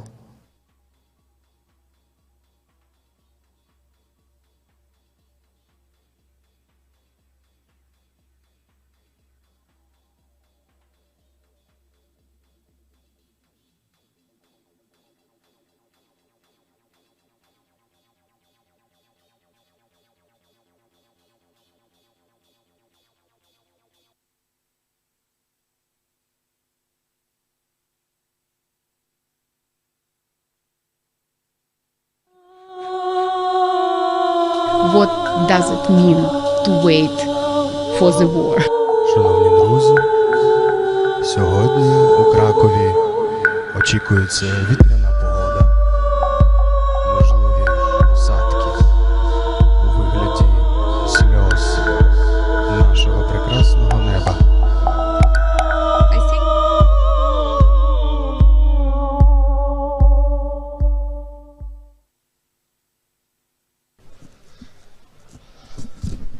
Hello everybody.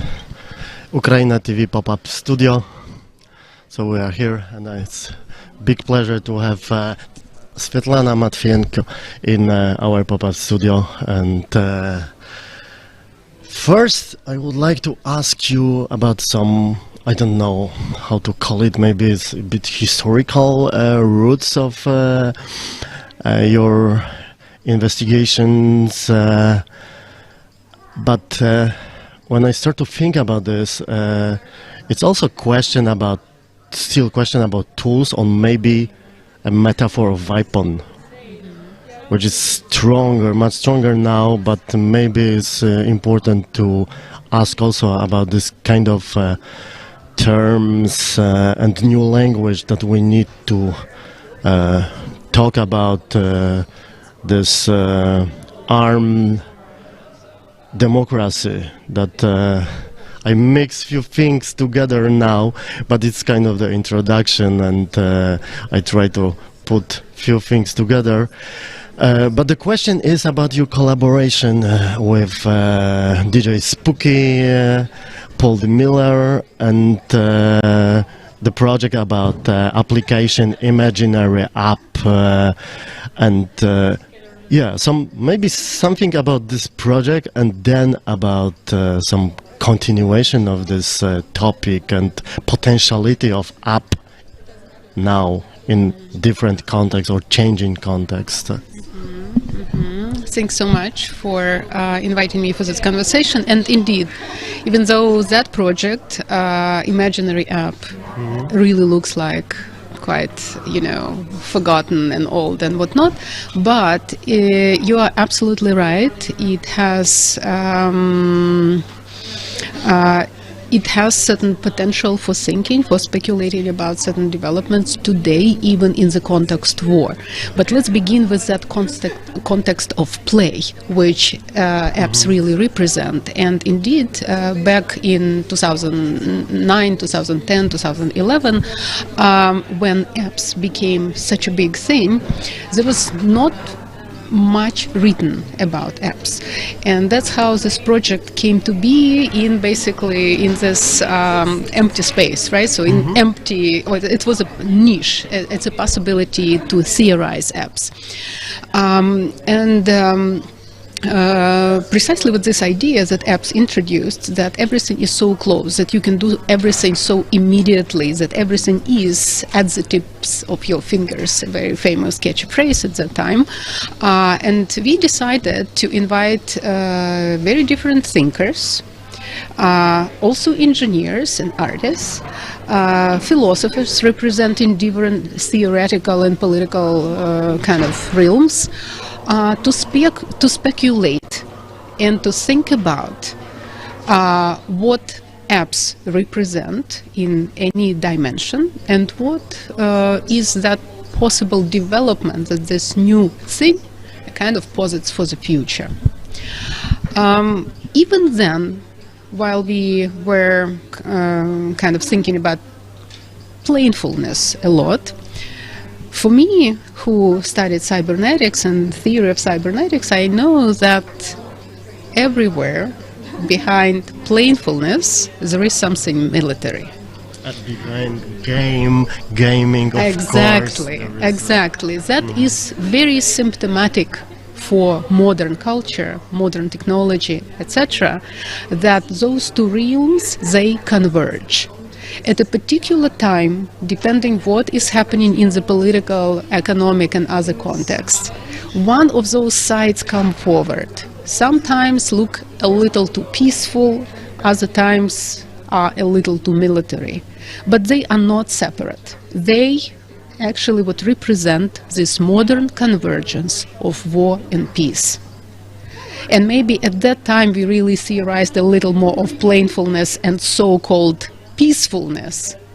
Today, when we return to certain ideas, paradigms, easiness of access, easiness of action, easiness of certain kind of impact, intrusion or whatnot, right? So today everything is kind of happens in the military context. So we speak a lot about kind of, a lot of mobilized participation, right? If we kind of return to the context of the war in Ukraine, so it's cyber, it's hyper-cyber, right? So, the reason why it became that way is because for quite several decades, with this easiness when everyone can become a little hacker or participate in filming something and disseminating this information, etc., right? So with this easiness of using those tools for play, also kind of has a very important role in how the media landscape develops during this war. And one of the key examples here is, of course, TikTok videos of Russian soldiers, right? So the first amount was like this huge amount of information about how the Russian forces were moving through the territory of Russia towards Ukraine. They came through TikTok. Right? So, and if today we think about all these Kadyrov's soldiers, they are known as TikTok soldiers. So we can see that even this particular app, right, so is one of the major kind of realms, right, for kind of those imaginary exactly that produce certain groups, realms of gathering certain material, of disseminating certain discussions, and of documenting again, right? So people document, genocide on TikTok, right? So how else we could, and when else, and I mean, some 10 years ago, it would have been impossible to imagine something like this. It's a ridiculous combination, right? But now we have documentation of genocide on TikTok. Yeah, you are absolutely right. And this relation between play and war and violence, it's yeah. You said it's like a modern combination, but it's something one could say universal in a way. I don't like this term, maybe, but it's Modern, right? So yeah. Modern is a total thing that where we live now, right? So we are modern people, we're people of modernity, yeah. Yeah. And but I start to think also about maybe possibilities to use that's tools also to you start to talk about documentation of genocide and about is it also field for some subjectification about some I don't know the field of possible freedom and new space for a new democracy, like post-war democracy, that I think we need to searching for the language and tools. What do you think? Or it's like a lost... No, I know what you mean, and it's a fair question. I'd be, and people do have different opinions about this. Mm-hmm. Where I stand, I'd be careful of very much looking at this at a certain democratic development, right? So for me, because precisely corporate platforms involved, because also tensions between countries where those platforms belong, because the entire scope of capitalist surveillance, or as Shoshana Felman calls it, surveillance capitalism, and all those things, right? So I don't know where democracy went, or whether it's gone, right? But what sometimes still looks to us as a certain democratic thing, I'd be quite careful with this. I would rather see some new, securitization, new forms of securitization, new forms of surveillance, and even new forms of mobilization, right? Which again end up in certain surveillance and securitization, and that happened a lot a couple of decades ago, basically, and even a decade ago, with the number of popular mobilizations everywhere, right, from in different countries, from Occupy to Ukraine, which were very much taken as democratic grassroots movements. And then we also know how they end up, right? So they end up as like massive persecution of people. They ended up, in some quite dangerous developments. Not to mention that these mobilizations and so-called revolutions ended up by just, rebooting certain authoritarian or capitalist systems, and in all other countries, Ukraine included. So that's I'm more of a pessimist, unfortunately, when I look at those developments. And but I am still hopeful that somewhere in some maybe anarchist realms there would be some breakthrough. We'll see, right? So we need a move away from corporate platforms. So I really hope it will happen at some point. You're absolutely right, and this pessimism is a part of also our attitudes, our starting point for Ukraina TV for our investigation in kind of. I don't use independence as a label for this kind of activity. It's like intersectional. It's collaborative, absolutely, but also with some links to the tradition of indie media and stuff like that. But still, there was a moment, like almost a year ago, when the full-scale war starts. We start to do like a daily activity as Ukraina TV, and we recognized that we are not really stuck in the platform, quoting Hard Loving, for example, but more we try to use that also moving between platforms as probably the only possible only possibility in that particular moment to be visible, to contact people, to spread information. It was like a strange moment for me, how I'm like a revolutionary activist against platform Web 2 for last few years, absolutely. And then I recognized, sorry Facebook, there are many groups, many people finds each other, finds support, like basic things, and it's also kind of a strange moment that your ideas, your kind of ideological setup start to be overthink, and it was I'm talking, or I try to ask you one more time maybe about searching for new language, searching for new tools, and it's a question about, you know, going back to application, going back to platform, and to say, okay, maybe there is only possibility, but still let's try to find another one. Let's try to, and I think you are the person who has a background, was you are in the way to searching for a new language and new tools, and this is like a core of this meeting. And I would like ask you about like a. Yeah, I do agree with you. And here, in addition to you already proposing to think about new language, I would also to think about new tactics, right? So thinking of Hert and whatnot, right? So, and you are absolutely right. This particular attitude is helpful.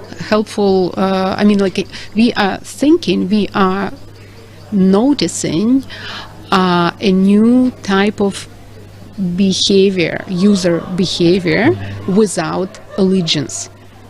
So because what we knew before and the way how for decades these major platforms were envisioning their relation with the users, right? Commitment, constant checking, constant commitment. So you are a Facebook person, you are a Twitter person, you are some other kind of person, right? So all this almost a style, the way of communicating, the way of relating with the world, with other groups, with certain ways how certain platform manages different groups in different countries and whatnot, right? So allegiance and commitment. So what you're referring it is a very different kind of behavior which breaks allegiance. And that's why I'm quite curious, not that I think that it brings something to the end. I think the platforms may adapt or use it in a new way, you know, but that's how we go, right? So we go through different patterns, we look for the moments of breaking through. We should be watching for the moments when our new inventions are being appropriated in a certain new ways by the platforms themselves. But that's all only a call for critical thinking, right? So now we are in an interesting moment of breaking allegiances, right? So this whole and this whole move from Twitter, for example, right, to new platforms is quite symptomatic in this sense, because it, at the same time, it's a symptom of breaking allegiances, and it's also a symptom of still this desire for commitment to some other better platform, right? So we'll see how it all would play out, right? So it's not so easy, but again, we are seeing new patterns of behavior and relation with these major platforms through which we communicate, for sure.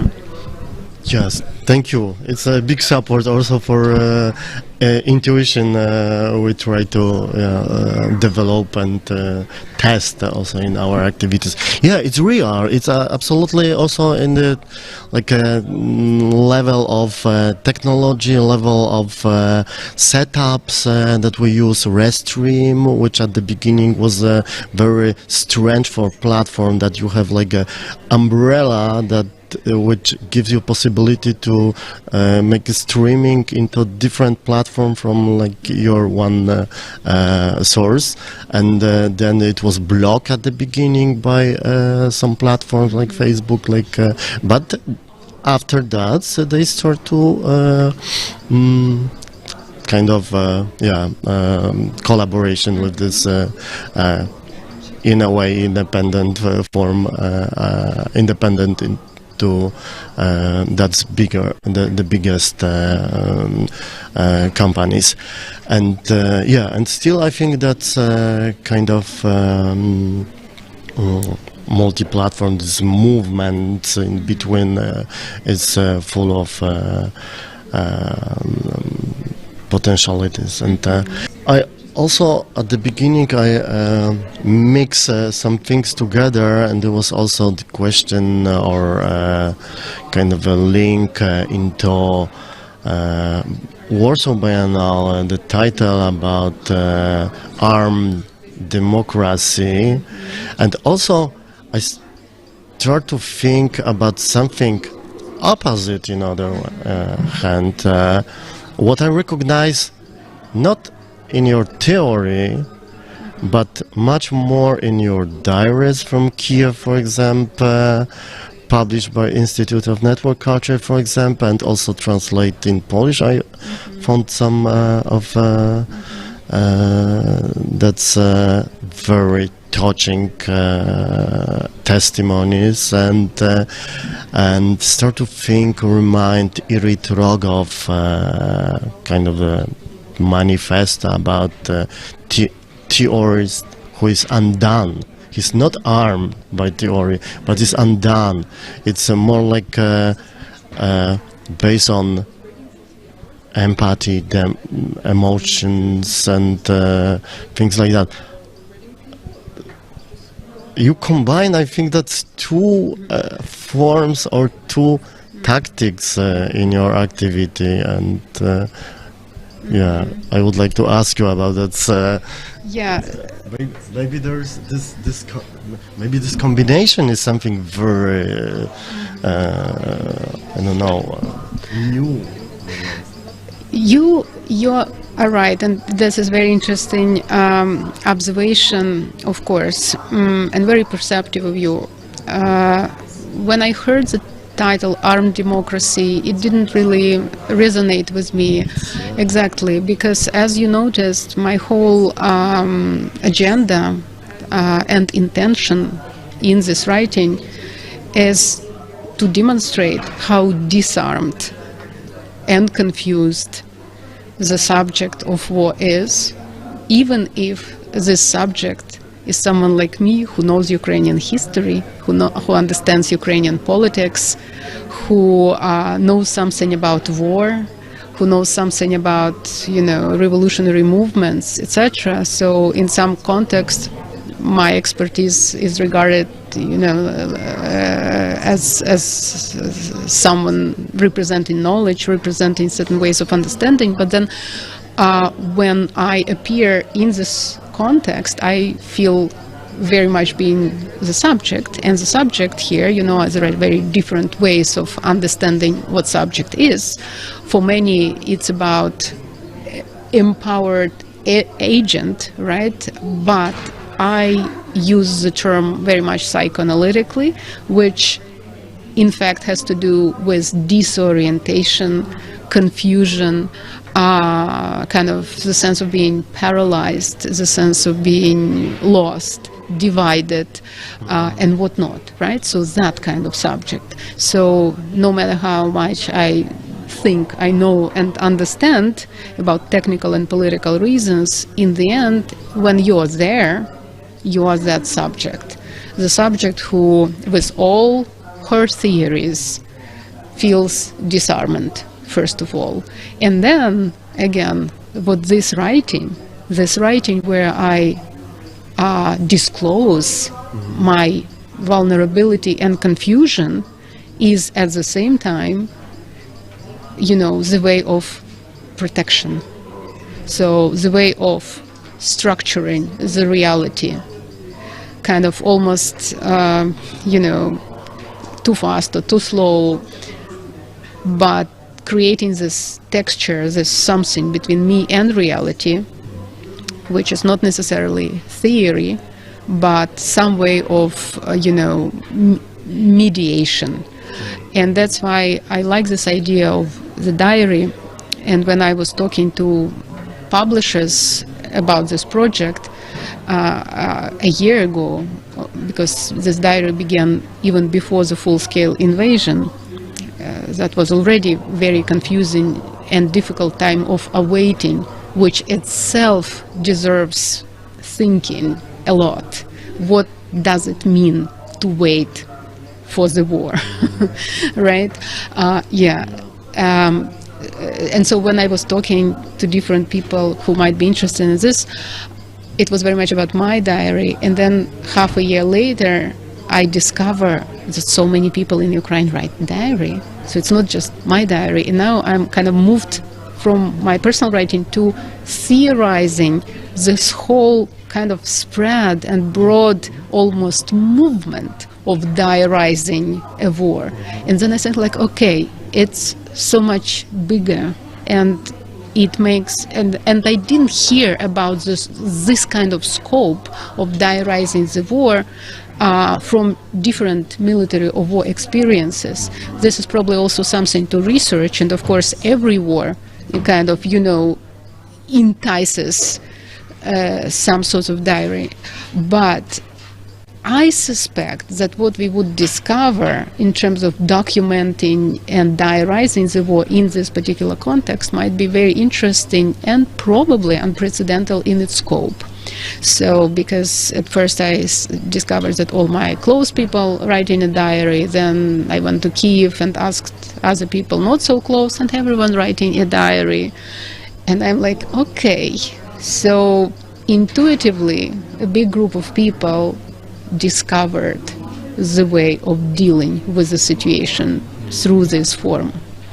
But it demonstrates the symptom that we addressed at the very beginning. It's not about feeling armed, it's about feeling disarmed, right? So this is the way of relating, right? So diarizing the voice is the way of relating. Kind of intimacy and and weakness, like a power of weakness in a way, like you could say, like, You stay in Berlin longer? How are you going back to Kiev? How it looks, how your life looks now? And it's like maybe last question, and we are also preparing kind of a hybrid memorial or performance. It will be like 24 hours event for anniversary of war, and also this diaries and its testimonies as a field of investigation, and we collect and also we are back also in our archive and ask ourselves how to talk about this, or how to face into this strange anniversary. And you will be in Kiev then? No, I will be in Europe because I've just got out of Ukraine. And but my Ukrainian kind of story is not over, obviously, because my parents are there, and I live in Canada, and it is 2 years ago that I came to Ukraine because they became very sick and needed care, and the care infrastructure for elderly people is very bad in Ukraine. So I had to become the infrastructure for them.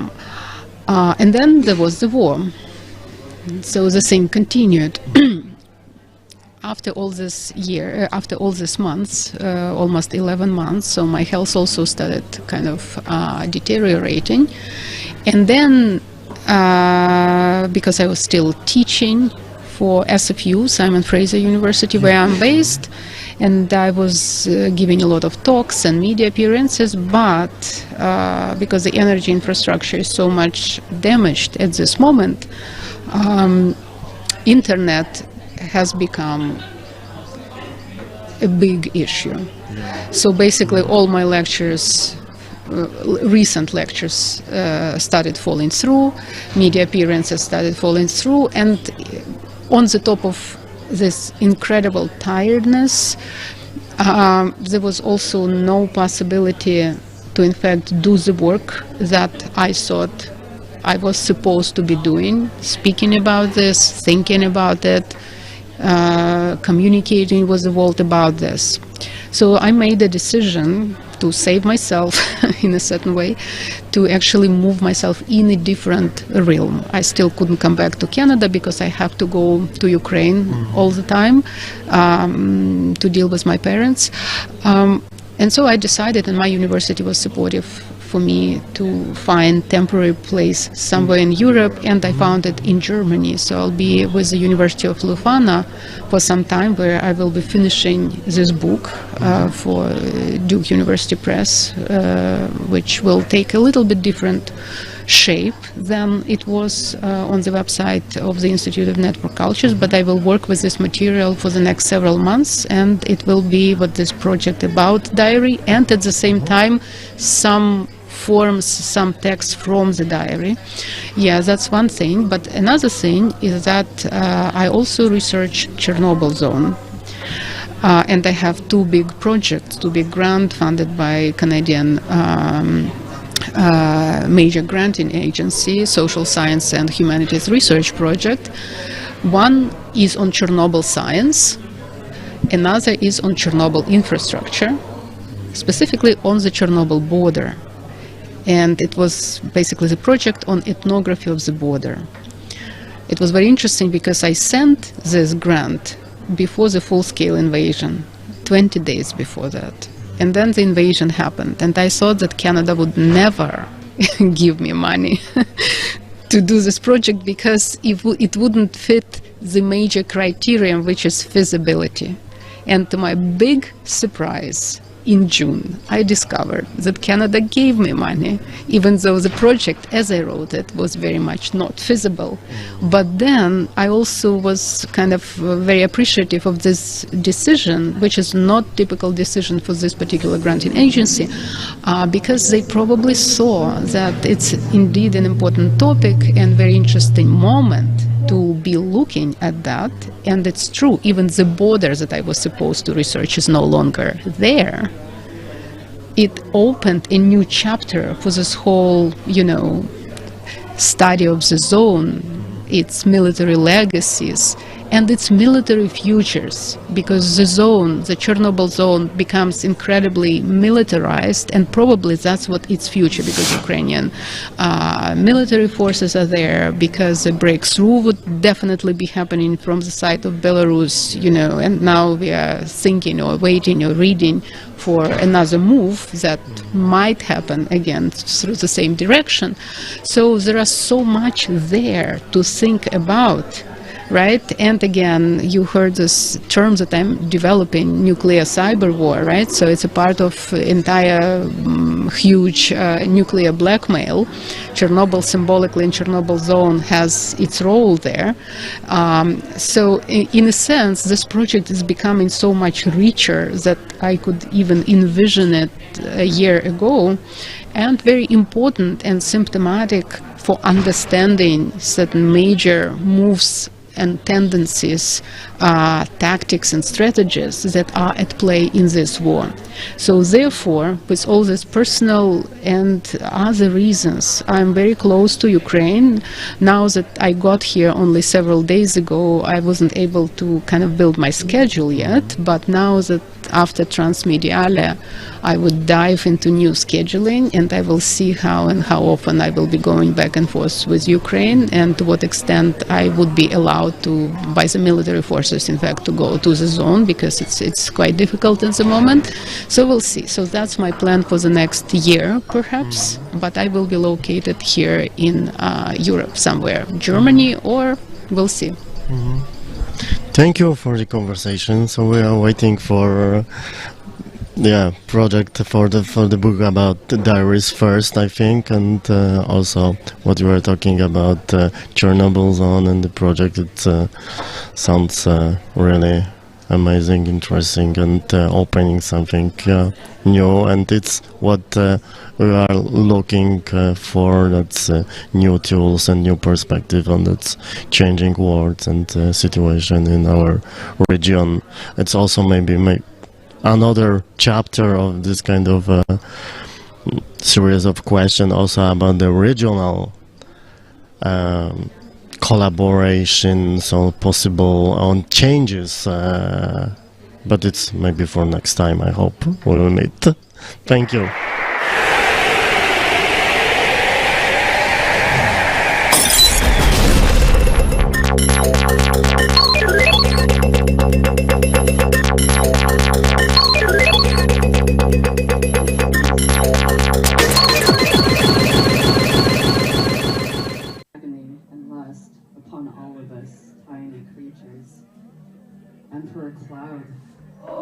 Moi drodzy kochani, stęskniłam się w momencie, aż byłam całe 5 dni nie na Ukraina TV, ale wróciłam, jestem tutaj i te piękne nagrania, które widzicie teraz, i w ogóle mam tu dwie piękne panie dzisiaj i mamy super w ogóle temat do obgadania, bo Julia do nas się dołączyła. Pamiętam, jak ja poznałam Julię, jak dawała interview tutaj u nas o zgrai i wtedy nawet nie wiedziałam, co to jest. I właśnie to była moja pierwsza zgraja. Możliwe tam gdzieś mnie nawet zobaczycie. Pięknie wyglądałam wtedy, by the way. Ale mamy dwa super wątki do obgadania dzisiaj. Pierwszy to jest zgraja i druga to jest czytanie scenariusza Stasia Konoplowa i innych to było wydarzenia, które się nazywa Ludyna i ono było super i wtedy Faina jeszcze z Gram Group kilka efirów wcześniej promowała ten event, więc mam nadzieję, że tam byliście i będziecie widzieli, o co chodzi. Oddaję teraz mikrofon mommy of Zgraja. Powiedz mi, jakie masz wrażenia i jak ci się podobało, czy jesteś zadowolona z tego? Wracam tutaj do Was i powiem tak, że ja rzadko bardzo jestem zadowolona z rzeczy, których robię, bo było okej, było super pod tym względem, że podchodzili do mnie ludzie, mówili, że kiedy jest następna, bo jest tak, bo fajnie to wszystko wygląda, to jest tak dziwne, ale tak fajne w tym samym momencie. I szczerze mówiąc, to jest dla mnie rezultat. To, że ludzie się bawili, po pierwsze. Po drugie, to, że się integrowali, bo to jest przewodni motyw i przewodni cel zgrai. Żeby się integrować, żeby razem, wspólnie tworzyć fajne rzeczy, ciekawe i żeby fajnie spędzić czas. A więc jestem zadowolona pod tym kątem właśnie te opinii tych, którzy przyszedli. Ale też wiem, że ta druga zgraja, ona była bardzo intensywna i bardzo się różni od pierwszej. Tym, że było więcej artystów i artyści tworzyli inną sztukę, pokazywali, więc też mi powiedzieli na przykład, że pierwsza zgraja była bardziej taka, miała dużo energii, taka szybka i w ogóle, a druga była spokojniejsza. Tak, to był taki chill vibe, no. Coś takiego i to jest super i tylko teraz sobie zdałam sprawę z tego, że chyba każda zgraja, każda następna zgraja będzie inna. To zależy od tego, kto to tworzy, jacy artyści to tworzą i jaka jest też pogoda. To jest mega ważne, bo zawsze też bałam się, że deszcz. Ale nawet jeśli deszcz, no to poradzimy sobie. Zawsze tak jest, że da się coś zrobić. A więc może w trakcie byłam bardziej skupiona na jakichś takich momentach, co trzeba poprawić, albo coś takiego zrobić, a już po zgrai, jakoś tam dzień, to byłem tak, że wow, chyba się udało, ale też chcę zapytać Ciebie, jak się podobało, bo to jest bardzo ważne właśnie usłyszeć, czy z punktu widzenia człowieka, który przyszedł, wiedział coś tam z informacji, ale tak nie za bardzo. Jak to było w ogóle dla Ciebie? Wiesz co, spoko, bo ja ogólnie nie wiem, czy kiedykolwiek mówiłam takie rzeczy, ale te 6 lat, kiedy mieszkam w Krakowie, to nie bardzo się angażowałam, ani się integrowałam w naszą słowiańską community i zawsze byłam bardziej po polskiej stronie, miałam polską paczkę, polskich kolegów i tak jakby nawet nie gadałam po rosyjsku, no bo to jednak jest moja ojczysta mowa. Więc dla mnie to był fajny, mega experience, bo to było dla mnie coś takiego po raz pierwszy, w czym ja nie biorę udziału jako organizatorka, ale idę, bo wiem, że moi znajomi to zrobili. Wiedziałam, że dla ciebie będzie ważne, jak ja przyjdę, żeby, wiesz, tak jakby wesprzeć to wszystko i wiesz co, fajny był moment kontrastu, kiedy właśnie tydzień spędziłam we Francji i tu nagle wracam do Krakowa i stricte z samolotu idę na zgraję i widzę wszystkich znajomych. I widzę, wiesz, taką paczkę moich znajomych, osób, z którymi tworzę coś wspólnie, z osobami, którymi na każdym wydarzeniu tak jakby widzę tych samych osób i to było super. I mega mi się spodobało, że tak jakby... Kurde, wiesz co, mega mi się spodobało, że ludzie, jak powiedzieli się, że każdy może przeczytać swój wiersz, no nie, który napisał, ja sobie myślę, ja pierniczę, ale w ogóle ludzie piszą wiersze? Ja nie jestem w ogóle od tego, serio. I ja sobie myślę, no ciekawe, czy w ogóle ktoś przyjdzie. I później, i tak jakby w tym samym czasie gadam ze swoimi znajomymi i tak po prostu krajem ucha słyszę, że jedna osoba poszła coś, druga, trzecia i sobie myślę, o wow, ja pierdolę, te ludzie w ogóle... Nice, co nie? I to było mega spoko, że tak jakby osoby się nie bali i czuli taki w ogóle chill vibe i taki safe space i tak jakby przyszli w ogóle, wszyscy mega między sobą gadali i to było super. To było super, że po prostu Kraków zaczyna być takim miejscem i że tak jakby ta nasza cała community zaczyna integrować między sobą w różny sposób, że się pojawiają takie nowe rzeczy i właśnie myślę, że Kraków potrzebuje coś takiego i to jest super, więc naprawdę jesteś super. Dziękuję Ci, że zrobiłeś coś takiego. Dla mnie to zawsze to jest taki eksperyment, bo jest ten taki otwarty mikrofon. I no, zazwyczaj też jestem przygotowana na to, że nikt nie przyjdzie, bo się boi na przykład, bo się nie przygotował, bo to jest tak, że no nie mam, ja bym tak to odczuwała, że teraz nie jestem przygotowana, no to nie przeczytam tego. I ja byłam tak w szoku, że osoba po osobie i potem podchodzili do mnie i też powiedzieli, Boże, super, ja się otworzyłam na to i super, bo właśnie zgraja, jeśli chodzi o zgraję, to jest taki moment, że ja bardzo chcę, żeby ci ludzie wyczulowali. Przyszli tam i żeby nie było żadnych właśnie takich, że się boję, że może zostanę, nie wiem, jakoś tak nie wiem, oskarżony o coś, albo jakoś tak, znaczy jakiś taki stresik i super, że właśnie oni wychodzą, czytają i chcą. Я тепер перейду на українську, і я також Я розумію польську.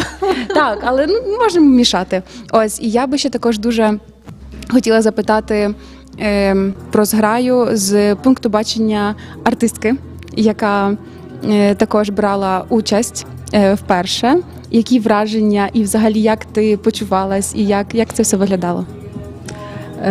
Ну, мені було дуже приємно, що саме на цьому івенті зграє, так, я зустріла теж дуже багато своїх, вже тут в Кракові я не так довго, як ви, я тільки рік, але саме завдяки таким івентам, в принципі, тусуються, знайомляться. Але саме під час таких івентів тусуються, знайомляться між собою люди. І саме завдяки тому, що вони є, люди, які приїхали, наприклад, після війни, які не мають якогось творчого ком'юніті, його знаходять. І це дуже круто. І мені теж було приємно, що от я прийшла з дочкою, тому що моя дочка теж мала свою маленьку виставку. Сьогодні якби до Дня дитини можемо ще теж про це згадати.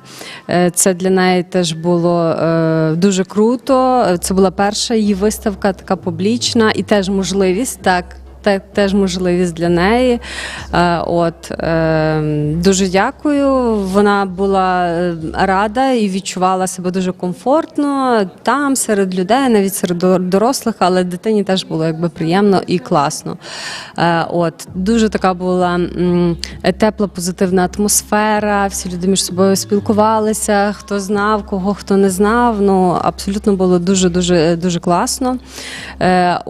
І я теж подумала про те, що наскільки хороша ідея прийшла тобі, не знаю, коли саме вона народилася, як це було, можливо, ти про це розкажеш, але це дуже класно, що ти в Кракові зуміла якби організувати людей, зуміла організувати простір, і що це тепер якби є якась певна традиція, яка буде відбуватися, не знаю, там раз в місяць чи раз в 2 місяці, що ви вибираєте дату. Це надзвичайно круто. Хочу теж сказати, що мені було цікаво прочитати, було цікаво, приємно прочитати свої вірші. І теж люди, які виходили, розказували щось, читали вірші, це було дуже класно. Можливість висловитися, можливість сказати щось. І, в принципі, для тих людей, які, можливо, кремпуються або їм трошки так якби незручно, можливо, наступного разу буде ще більш зручніше. І я в контексті всієї розмови хотіла б теж прочитати свій вірш, якщо можна, який я вже читала якби на зграї. Це вірш про незалежність, він був написаний до війни, але саме на зграї я подумала про те, коли розповідав Марчин, що творчість має таку дуже круту здатність, що вона може передбачати якимось чином майбутнє і певним якимось чином якось переплітатися через якісь часові рамки. І тому в цьому вірші я якось побачила таку актуальність. Тому зараз я його прочитаю. Моя маленька незалежність живе і дарує більше плодів. Серед диких дерев, у непролазних хащах. Приносить віру навіть тоді, коли кількість віруючих нижче нульової шкали. Моя маленька незалежність воскресає щоразу, коли її топчуть ногами, вона йде напролом. Коли все зовсім немає сил, моя маленька незалежність прокидається зі мною щоранку, щоб вирости і дозріти під сонячним майбутнім, якого я бажаю нашій Україні і сподіваюся, що незабаром все це буде реальністю. Беру мікрофон, бо це, мабуть, не так. Дуже дякую, тому що я також вслуховувалася цей вірш під час зграї. І це був цікавий момент, тому що на початку вона була така інтенсивна, і коли ми почули цей вірш, вона дуже дає таку, змушує сконцентруватись і почути зовсім інші емоції, які також потрібні на цьому івенті. Тому дуже тобі дякую.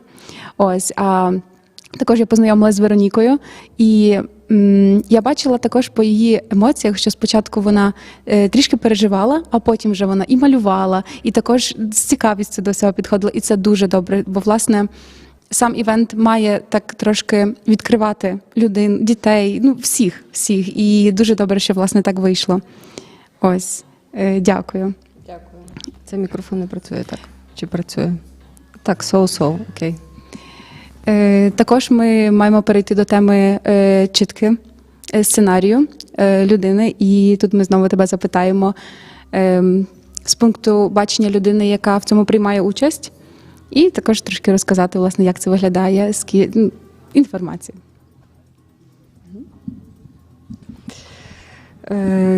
Так, отже, про чітку сценарію людина. Це була моя перша чітка, такий перший досвід. До того я займалася театром, кіно і перформансами. І коли мені запропонувала режисерка цього проєкту Фані Маліновська з групи Грам-груп, я, звичайно, погодилась, сказала, що мені дуже цікаво. Взагалі ідея народилася в Дениса Грищака, згодом вони написали сценарій, і вже потім шукала акторів, шукали, де ми можемо це все реалізувати. Насправді дуже цікавий досвід, як і для мене, так і для всіх учасників. Це п'єса досить дуже навіть актуальна, тому що п'єса про те, як виживають феміністки в Європі, в Берліні під час війни. Тобто тут переплетені дві сюжетні лінії, військова тема і тема фемінізму. Це з одного боку досить незвично, але з іншого боку, це така подвійна актуальність. Фані сама є феміністкою. І в цій п'єсі можна було побачити дуже знайомих таких, можна сказати, людей чи персонажів, які, наприклад, трапляються в нас в Україні. Зокрема, це персонажка моя. Я грала роль мами головної героїні. І моя персонажка – це такий певний збірний образ матерів, які є досить авторитарними і хочуть нав'язувати свою думку своїй дитині. І цей авторитаризм, ця патріархальна система, яка буквально йде такою наскрізною лінією на протязі всього сценарію, вона входить ніби як в конфлікт з головною героїною, тому що головна героїня, вона приїжджає в Берлін, вона хоче здобути стипендію, щоб робити перформанси, як мисткиня, але кожного разу, коли вона пробує виявити свої якісь творчі таланти, коли вона хоче себе реалізувати, вона попадає в якусь таку ситуацію, коли їй не дають це зробити. І тут дуже багато творчих людей, напевно, впізнають себе, що, тобто, і це ще під час війни, тобто, що ти можеш робити, наприклад, дуже багато митців, вони приїхали під час війни в якісь, в Європу чи в Польщу, наприклад, в Польщі більше можливостей для творчих людей, в Німеччині, в інших країнах, якщо ти не знаєш мови, це вже зовсім інша ситуація, і тобі важко реалізуватися. І тут дуже багато таких риторичних питань, що вибирати, чи вибирати свою реалізацію, чи вибирати стереотипні якісь нав'язливі такі погляди, тобто патріархальна система, яка була досить довго вкорінена в Україні, вона дуже яскраво виражена в цьому кіносценарії, і в принципі, я думаю, що дуже багато мисткинь, таких людей творчих, які опинилися зараз в ситуації біженства, що вони знаходяться за кордоном, вони відчувають себе плюс-мінус теж, напевно, незручно тим, що вони не можуть творити, створювати і ще паралельно якимось чином заробляти на це гроші. Чітка відбувалася в нас 2 рази в Інституті літератури, це за підтримки Інституту літератури це все відбувалося. Було в нас багато глядачів, зацікавлена публіка і, в принципі, вся команда підібралась дуже класно, там і Стас Конопльов, і Аліна, дівчинка, і Даша Чуба. Багато хороших людей, які між собою знайшли мову і спільно. І, звичайно, ми сподіваємося, що цей проект в подальшому теж, можливо, переросте в щось інше. Тому, звичайно, дуже класні враження про це, про цю чітку. Тому рекомендую, якщо у нас буде ще раз чітка, звичайно, запрошую. Надіємося, що така планується, і я би дуже хотіла піти. Ми хотіли з тобою піти. Так. Ми підемо. Так, на наступну. 3 на 6. Бог любить троїцю. Чи ще щось ми маємо сказати? Щось головне? Чи я вже можу замикати цю гарну розмову?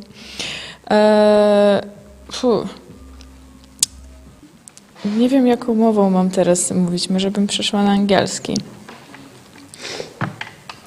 Przechodź na angielski. Co? Przechodź na angielski. Spoko. Ale czy ja mam zapowiadać jakieś jeszcze fajne rzeczy, czy już mogę tak kończyć powoli? It's the middle of the F here, but you can finish slowly if you want. There's one more interview with One more interview. Mikola Lebed. Oh, we finally have interview with Mikola Lebed. Cool. Yeah. Very cool. Nice. Okay. Yeah. What I wanted to say, okay, we switched to English automatically, it's fine. What I wanted to say, thank you, girls. It's amazing to have you here. It's like, I'm proud that Ukraine TV has such an amazing people. It's been always only with amazing people here, and that what makes me proud of this project so much. And what I just wanted to say is that we're closing our season today, and we are going on a small summer break, but it does not mean that we will stop what we are doing. Of course, I don't think we will ever stop. So if you want us to stop, I'm sorry, but we'll not do it. What I wanted to say is that it's my anniversary, it's my year. And 1 year ago, when I came here for my first event with Synergical/Ukraina TV, that's how I met everything here. That's how I entered the studio, and that's how I kind of got in love with this, with all these weird things are happening here.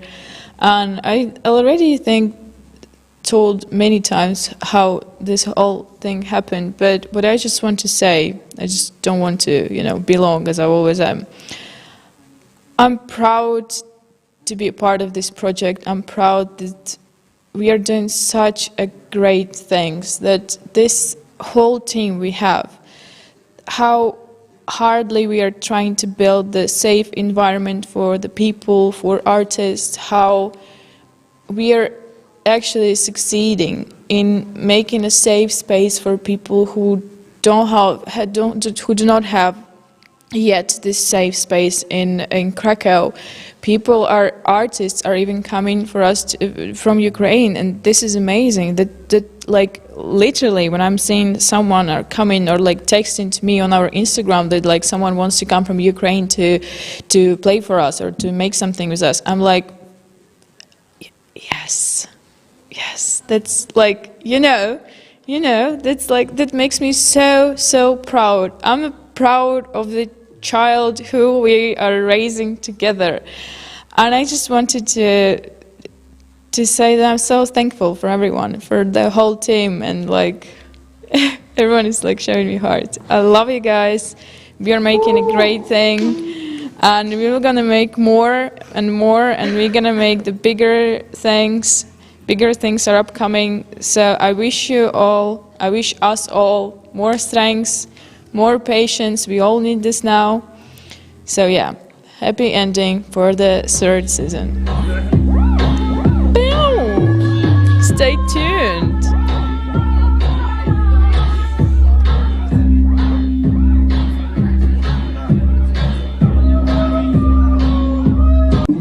To let loose his agony. Ludina.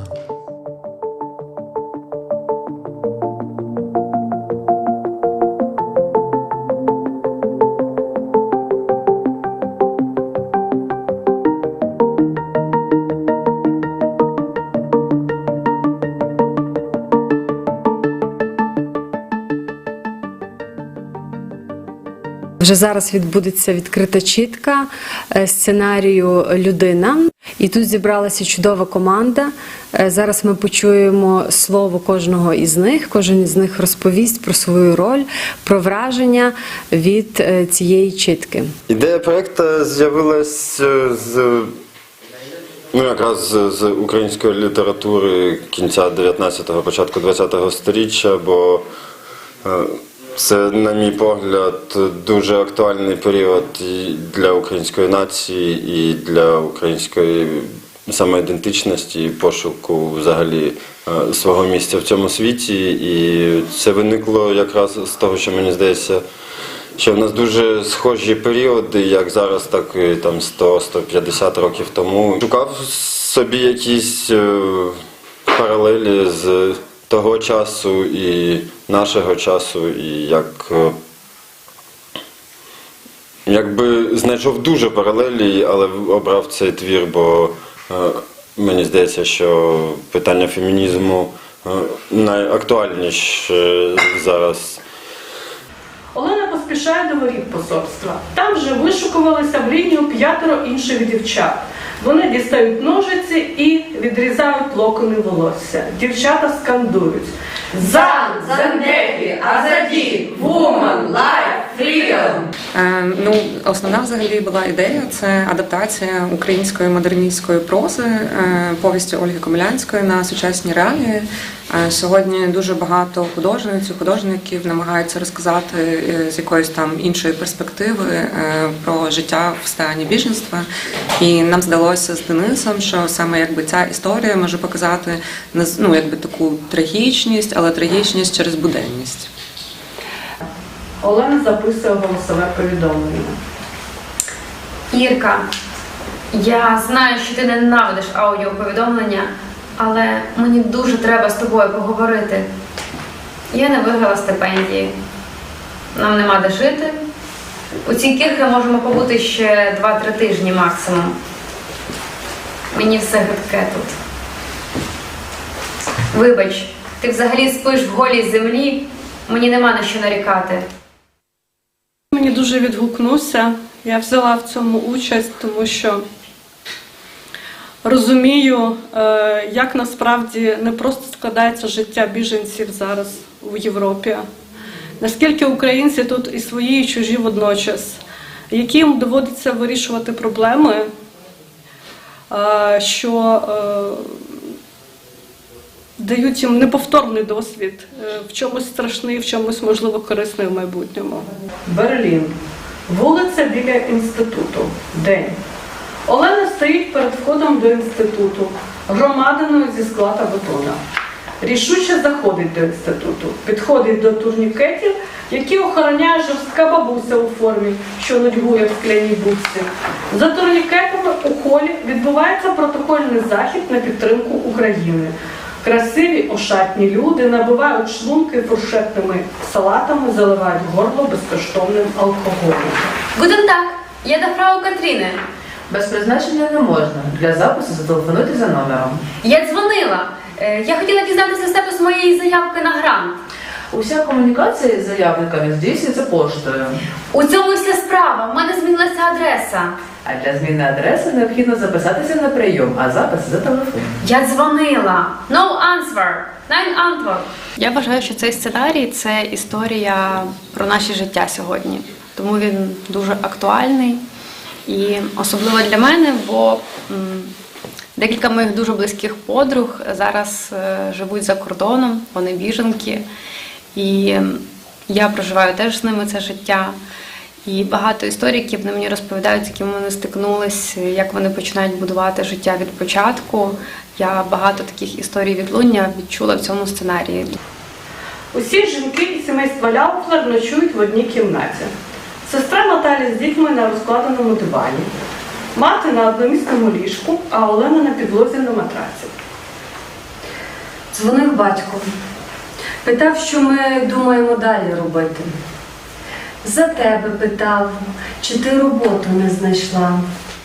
Проект «Людина» для мене насамперед це історія про дівчину, яка бореться з патріархальною системою і з суспільством, яке спричиняє тиск на її особисті переживання, думки, її особисті погляди.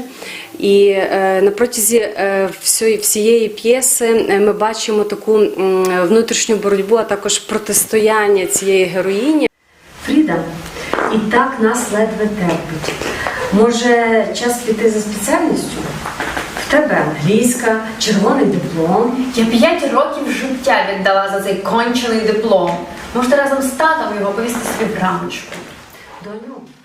А в цьому проєкті круто те, що просто поєднується актуальна тема фемінізму і актуальна тема війни, де певні персонажі спочатку змінюються з плином часу, а деякі ще залишаються там.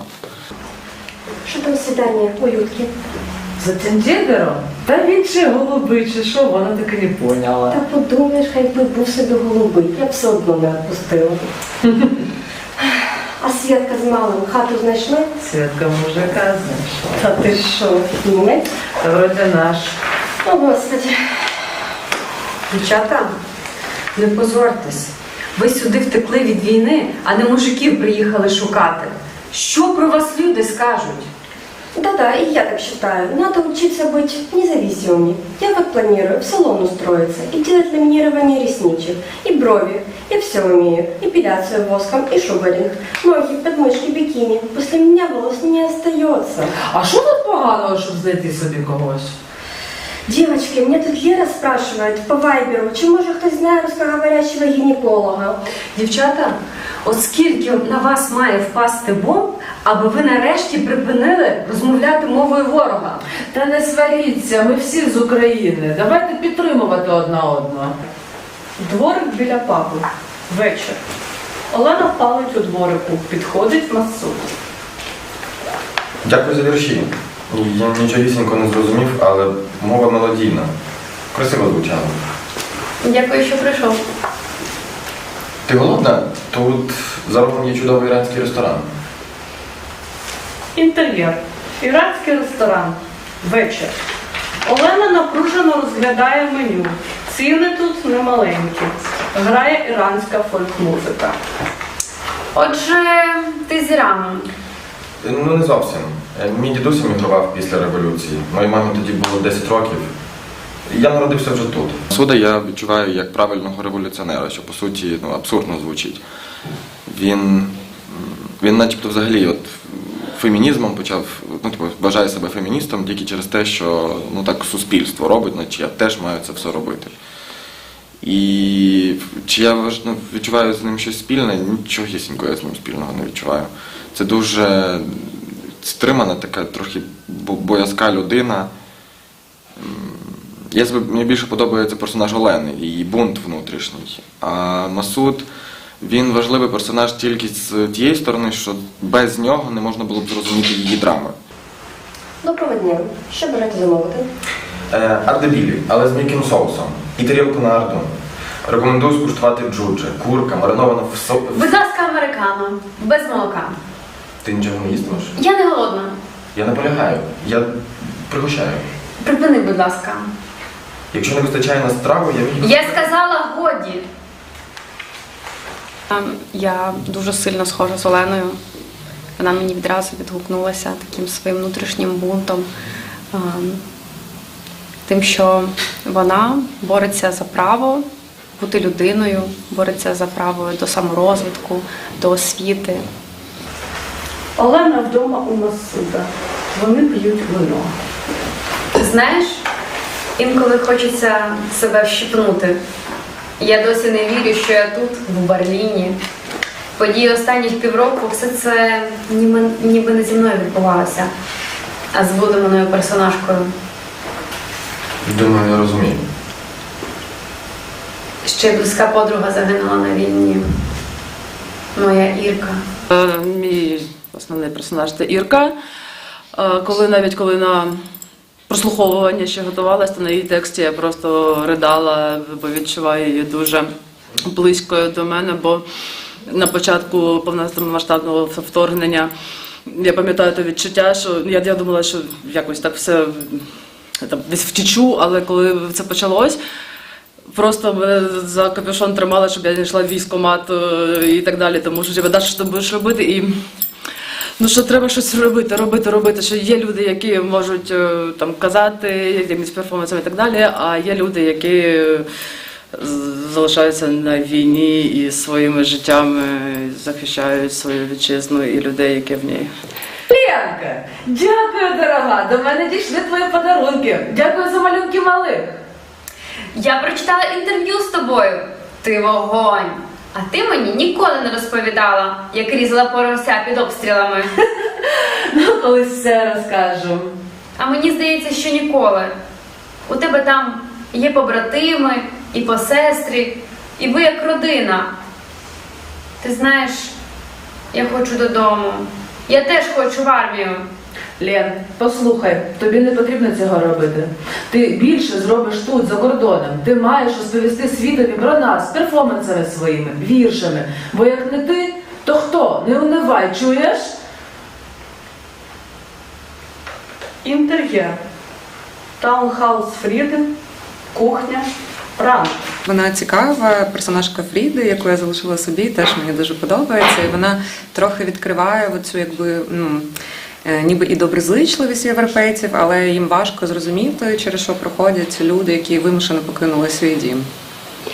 Ну, близького, мені здається, у нас схожі риси характеру. Я теж собі помічаю, що я люблю повчати людей. Оцей пальчик, який вона постійно щось всім каже і вказує, мені здається, це в нас близьке. Я хотіла з вами поговорити. З наступного місяця я читатиму лекції в університеті Флориди. Мене не буде аж до Нового року. Я подумала, що безвідповідально лишати вас тут самих. Ви досі не вмієте користуватися посудомийною машинкою, правильно сегрегувати сміття. Що вона хоче? Між нами вчора сталося непорозуміння. Але чому ви страждати діти? Не про та річ. Я вчора розмовляла з фрау Юліке. Вона живе на поверх вище. Її тривожить ситуація зі сміттям. Вона сказала, що наш будинок отримав 2 попередження за порушення правил сегрегації. Ви викинете нас на вулицю посеред осені? Куди нам іти? То нам треба, як це, факов звідси? Так, але наприкінці тижня. Проте я про вас подбала. Вас приймуть в церкві на Кіхенштрасе. Там живуть інші люди з України. То нас виганяють звідси? Мамо, все буде добре. Фріда виходить з кухні. На порозі повертається до родини Ляуцерів. Білим гетеросексуальним жінкам все ж таки легко адаптуватися до європейського контексту. Є ті, яким набагато важче, і ті, які набагато гірших умов. Якби це почуття, коли вона намагається свою владу якби проявити через таке зваблення, мені подобається, що саме в цій сцені вона терпить невдачі, і це справедливість. Ти дуже вродлива. Ти про це знаєш? Дякую. Ти теж. Фріда несподівано цілує дівчину. Та спершу з цікавістю відповідає на поцілунок, але коли рука Фріди лізе їй під лівчик, та ввічливо, але рішуче відсуває її. Вибач, я не... Мені було трошки важко, тому що я читаю декількох персонажів, щоб переключатись між ними і намагатись передати настрій різних персонажів. Всі беруть один одного за руки. Олена помічає, що в мами дуже подряпані руки з синцями. Мамо, що в тебе з руками? Та то я шила, вкололась. Ти не вкололась. Що сталося? Це ми з твоєю мамою пішли на одну роботенку, пололи малинники. Треба було їх посапати, повиривати по витуху. Ця малина з колючками вся. У мене таке саме. Олена не слухає її, цілує руки мами. В Олени сльози на очах. Моя персонажка Людмила – це збірний персонаж таких типових матерів з відголоском ще Радянського Союзу. Доню, ми тут нікому не потрібні. Перформанси, ну це цікаво, але цим не заробиш. Це може бути типу Як хобі, якщо чоловік добре заробляє. У тебе теж є диплом і медична освіта. Чого ж сама не йдеш на роботу? Коли тобі був 1 рік, я працювала в районній лікарні. Нам півроку не виплачували зарплату. А я планувала купити тобі таке біленьке платячко з метеликами. Я цілий місяць заходила в універмаг на Повітрофлотському і дивилася на це платячко. Воно коштувало чверть зарплати. І от у той день, коли нарешті нам видали гроші, я їхала у такому липкому, нагрітому тролейбусі, напханому потними, вонючими тілами. Бо які там дезодоранти у 90-х? І тоді мені витягли кошельок. Я так і не купила тобі це платячко. А через місяць я звільнилася. Бо у той день я пообіцяла собі, що мої діти не ходитимуть усе життя в обносках. І далі, що я тільки не робила. І шила корсети стриптизеркам, і на ринку торгувала, і крапельниці алкашам ставила.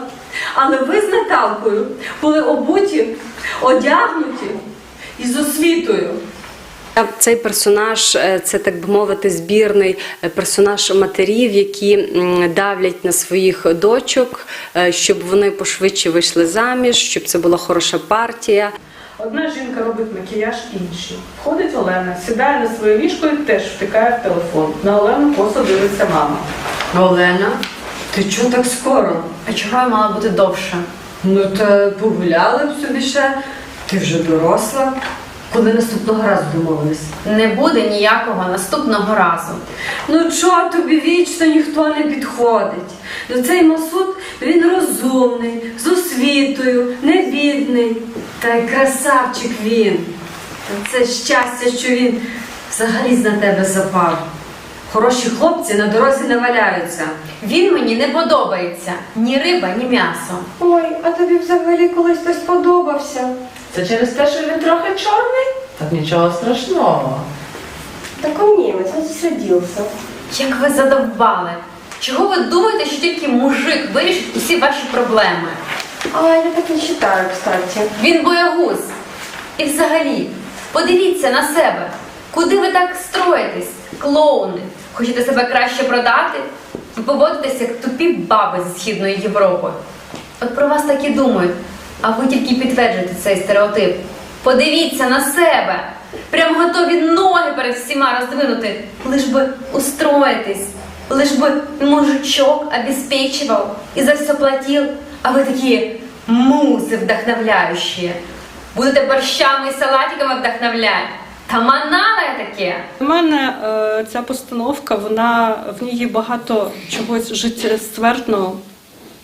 Для мене це не тільки про те, як складно українським біженцям, а й про те, як люди можуть триматися разом, допомагати один одному.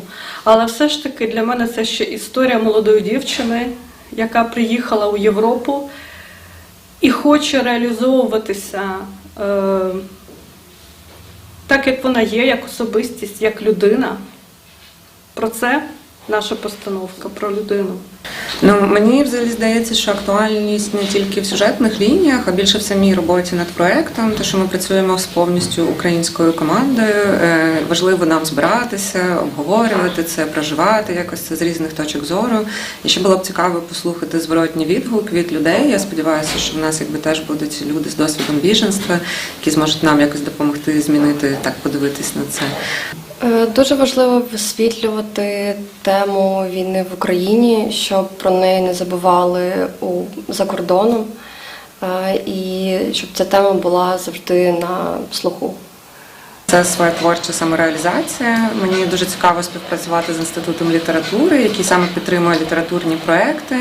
Мені цікаво працювати над адаптацією феміністської прози. Ольга Кобилянська – одна з моїх таких героїнь по життю важливих, які сформували мою свідомість. І я би хотіла теж розказати, що проживають саме жінки, які виїжджають з України. Я розумію, як важко чоловікам зараз, але це все турбота про родину, знаходження нового місця і представлення себе дійсно як жінки, як людини в абсолютно нових реаліях.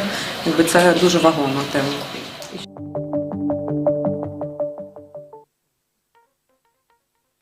This is what Ukraine TV shows, is the power of doing things together. Ukraine TV is an internet TV station which make hybrid togetherness. We are doing research, innovations in the intersection between art, media and science.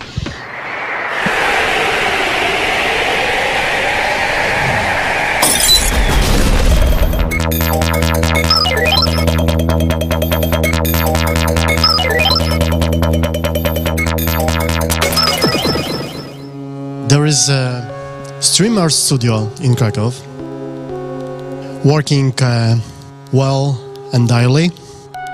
There is the void in Amsterdam, and the goal of the project is to have a long-term collaboration with people in Kiev, and to have a studio in Kiev, and then we have like a model of a network.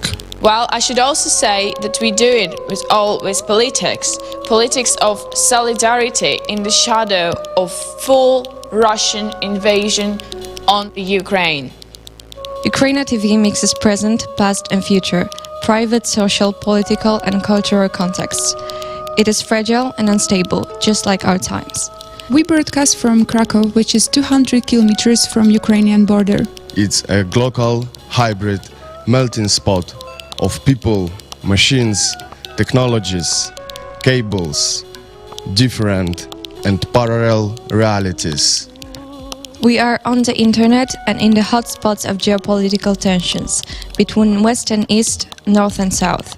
It's an open collective of artists, media freaks, making hybrid togetherness. Research, musicians, and DJ from Ukraine, Belarus, Poland, Italy, and other countries. It is an artistic, social, political, and research-based project in one. It's also an interception of bodies, realities, and avatars meeting in an hybrid space. And trans-regional collaboration. I'm from Severodonetsk, the eastern part of Ukraine. My hometown is occupied and almost destroyed. Many people like me have lost their home. And there is also an issue in our society that we have a lot of anger. We aim to build a robust, enduring network that will remain a beacon of hope, inclusivity and creativity long after the conflict has ended.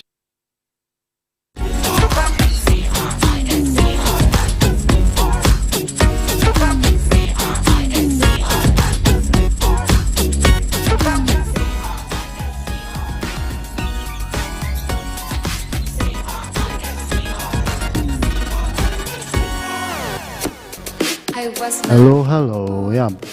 I'm here dancing and trying to say something to you, to be sure to two microphones, because we have some issues with microphones today. Microphones are tired. Also, we are a bit tired, but we are still in progress, and we are higher and higher, and we are bigger and bigger, like me now. And yeah, that's a short statement. Film trailer is a part of our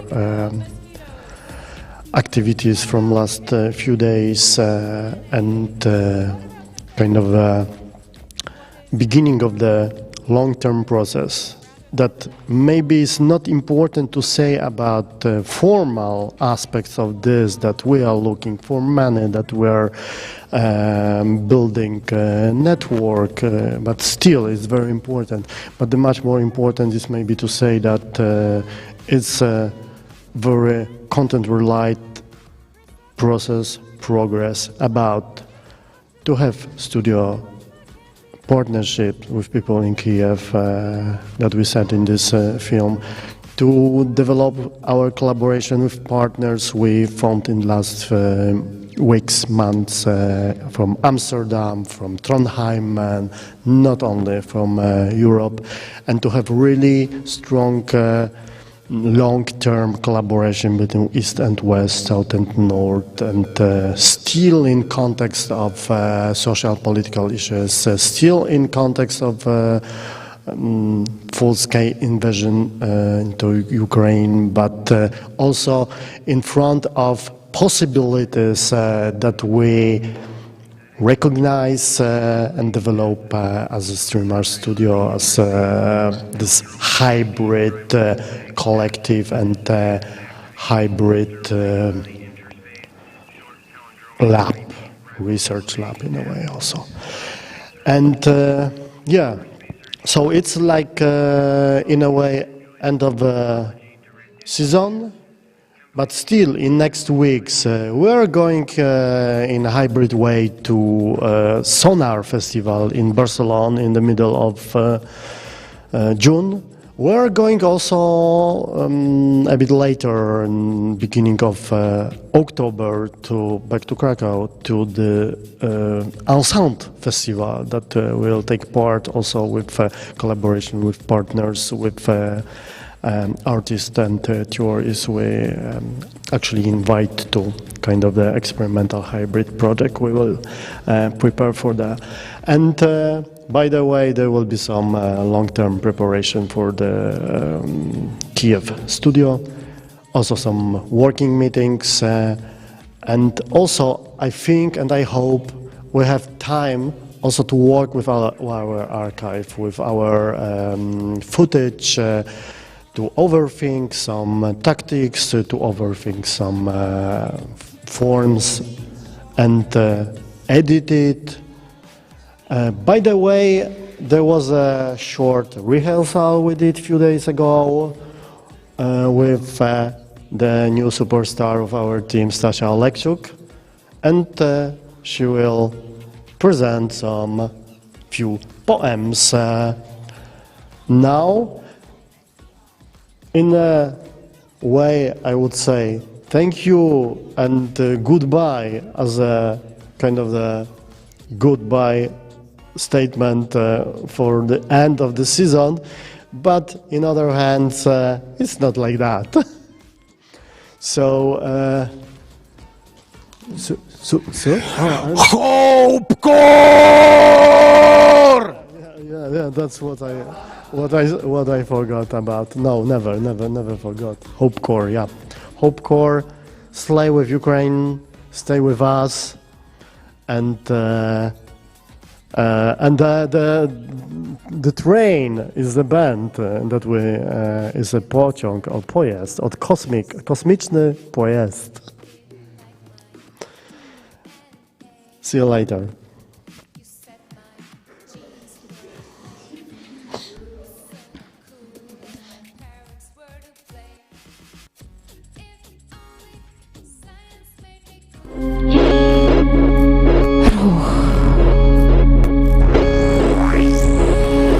Циліндричні потяги тягнуться на захід, залишаючи хвости з диму, сухого табаку, торкаючись залізними нігтями до вологого асфальту кольору мертвого звіря.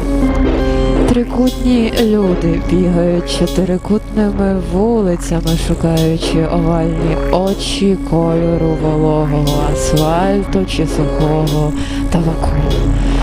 Трикутні люди шукають землі, на яких їх ніхто не чекає, але трохи слухає. Трикутні люди слухають звуки вулиць, на яких їх ніхто не чекає, на яких вони не вміють слухати.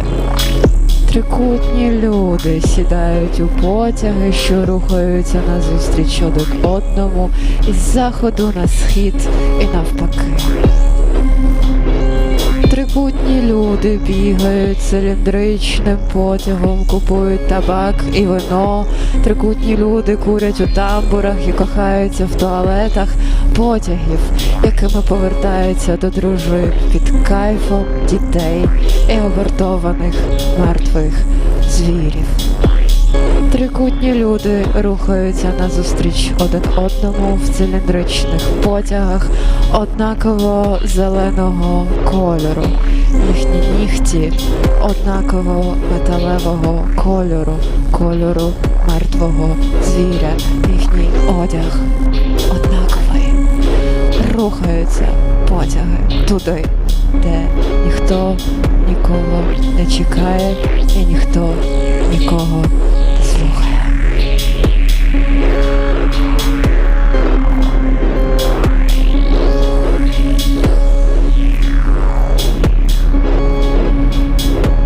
Розчиняємось, мов бульбашки в дитячому парку. Тріскаємось і знову зростаємось, сплітаючись пальцями, торкаючись нігтями до гіркого повітря, розриваючи його, мов дівочу пліву.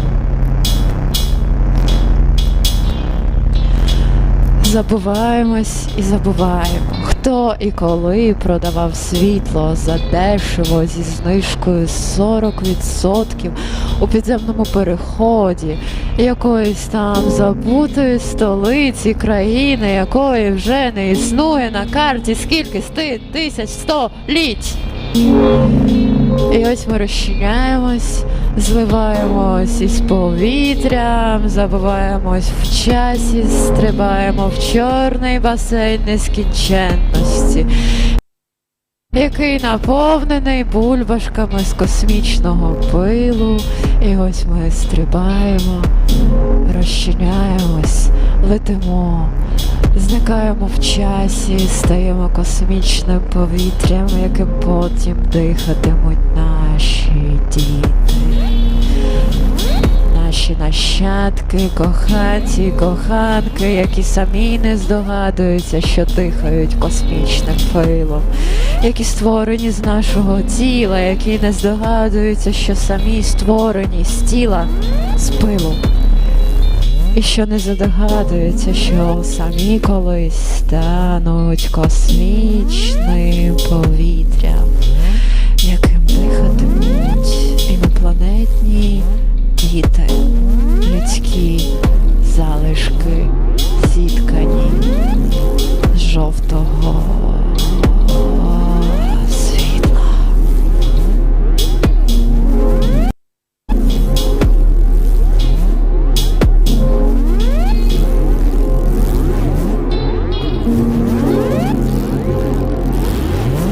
Хмарочоси, машини, бездомні тварини, космічні авіаційні подвиги, аварії, гомосексуалістські зради, дівочі паради із гаслами влади.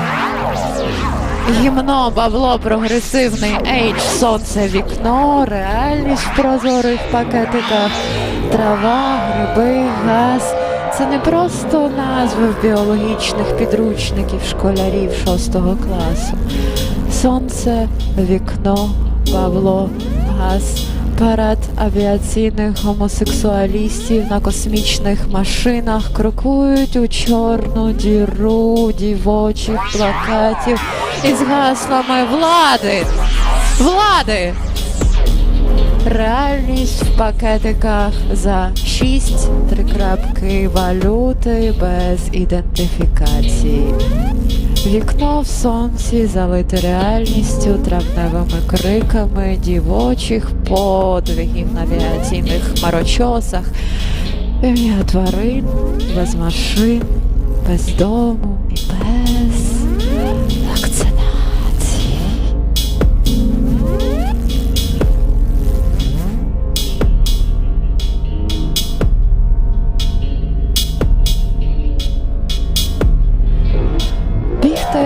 За світлом, чіпляючись за чиїсь ступні, шукати в темряві тіні наївно і тупо, тупо відчиняти вікна навстіж взимку, коли стоїш гола і дихаєш, дихаєш, дихаєш світлом.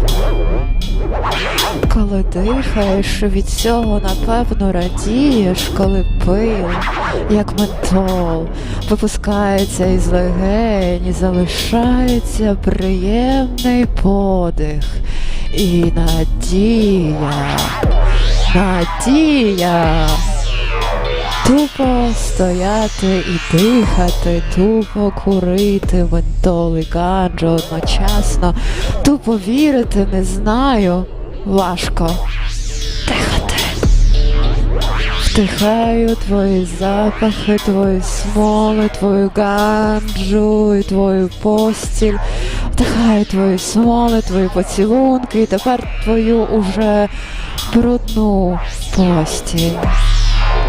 Я стою океаном і починаю пахнути тінями, смолами, ганджами, твоїм тілом, моїм тілом і всім навколо, що плаває у моїх хвилях.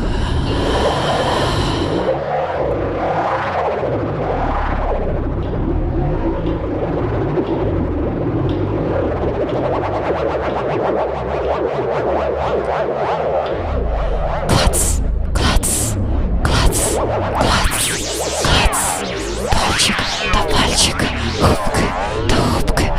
Вона покусує його шкіру, як губку, до миття вікон. З їхніх легень витікає кисень, перетворюється в джерельну воду, а потім лється, і лється, і лється на її білосніжну, тільки випрану постіль.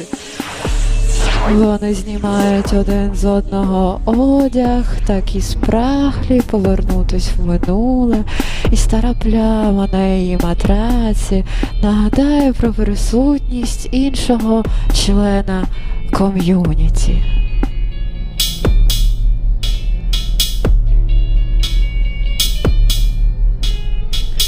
Очі твої, як налиті, соковиті сливки, мигдалеподібної форми, які з'їдають мене, які мучать мене, але без яких я помру від голоду або від застуди, якщо сьогодні не поцілую твої ноги, не почую твоїх дорікань до мене, таких колючих і таких чіпких, таких гострих, як ти сама.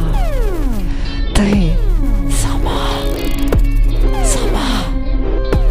Сама. А я тепер без тебе зможу.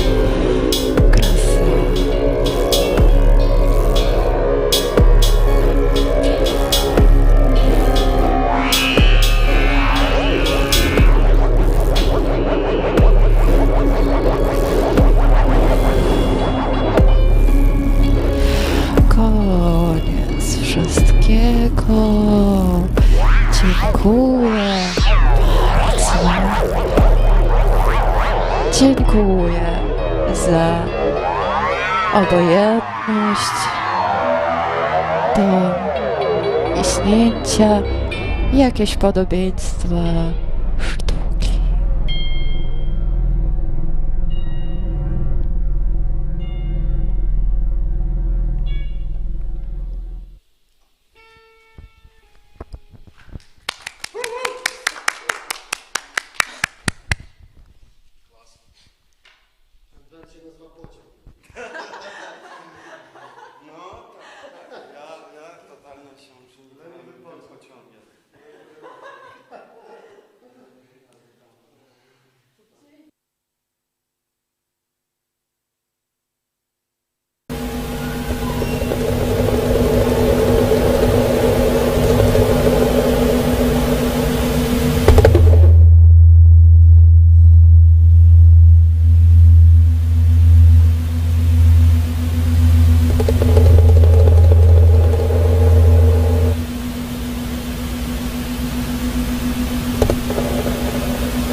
Шановні друзі, сьогодні з нами Микола Лебедь, який вчора дав насолоду і відпочинок, релакс для людей, які знаходились на відкритті кракерсу, своїм перформансом з використанням машинок і саксофону. Він дав можливість людям зресетувати свої емоції і знайти хоча б на якусь хвилю спокій у своїй душі. Тож, радий тебе бачити ще раз сьогодні.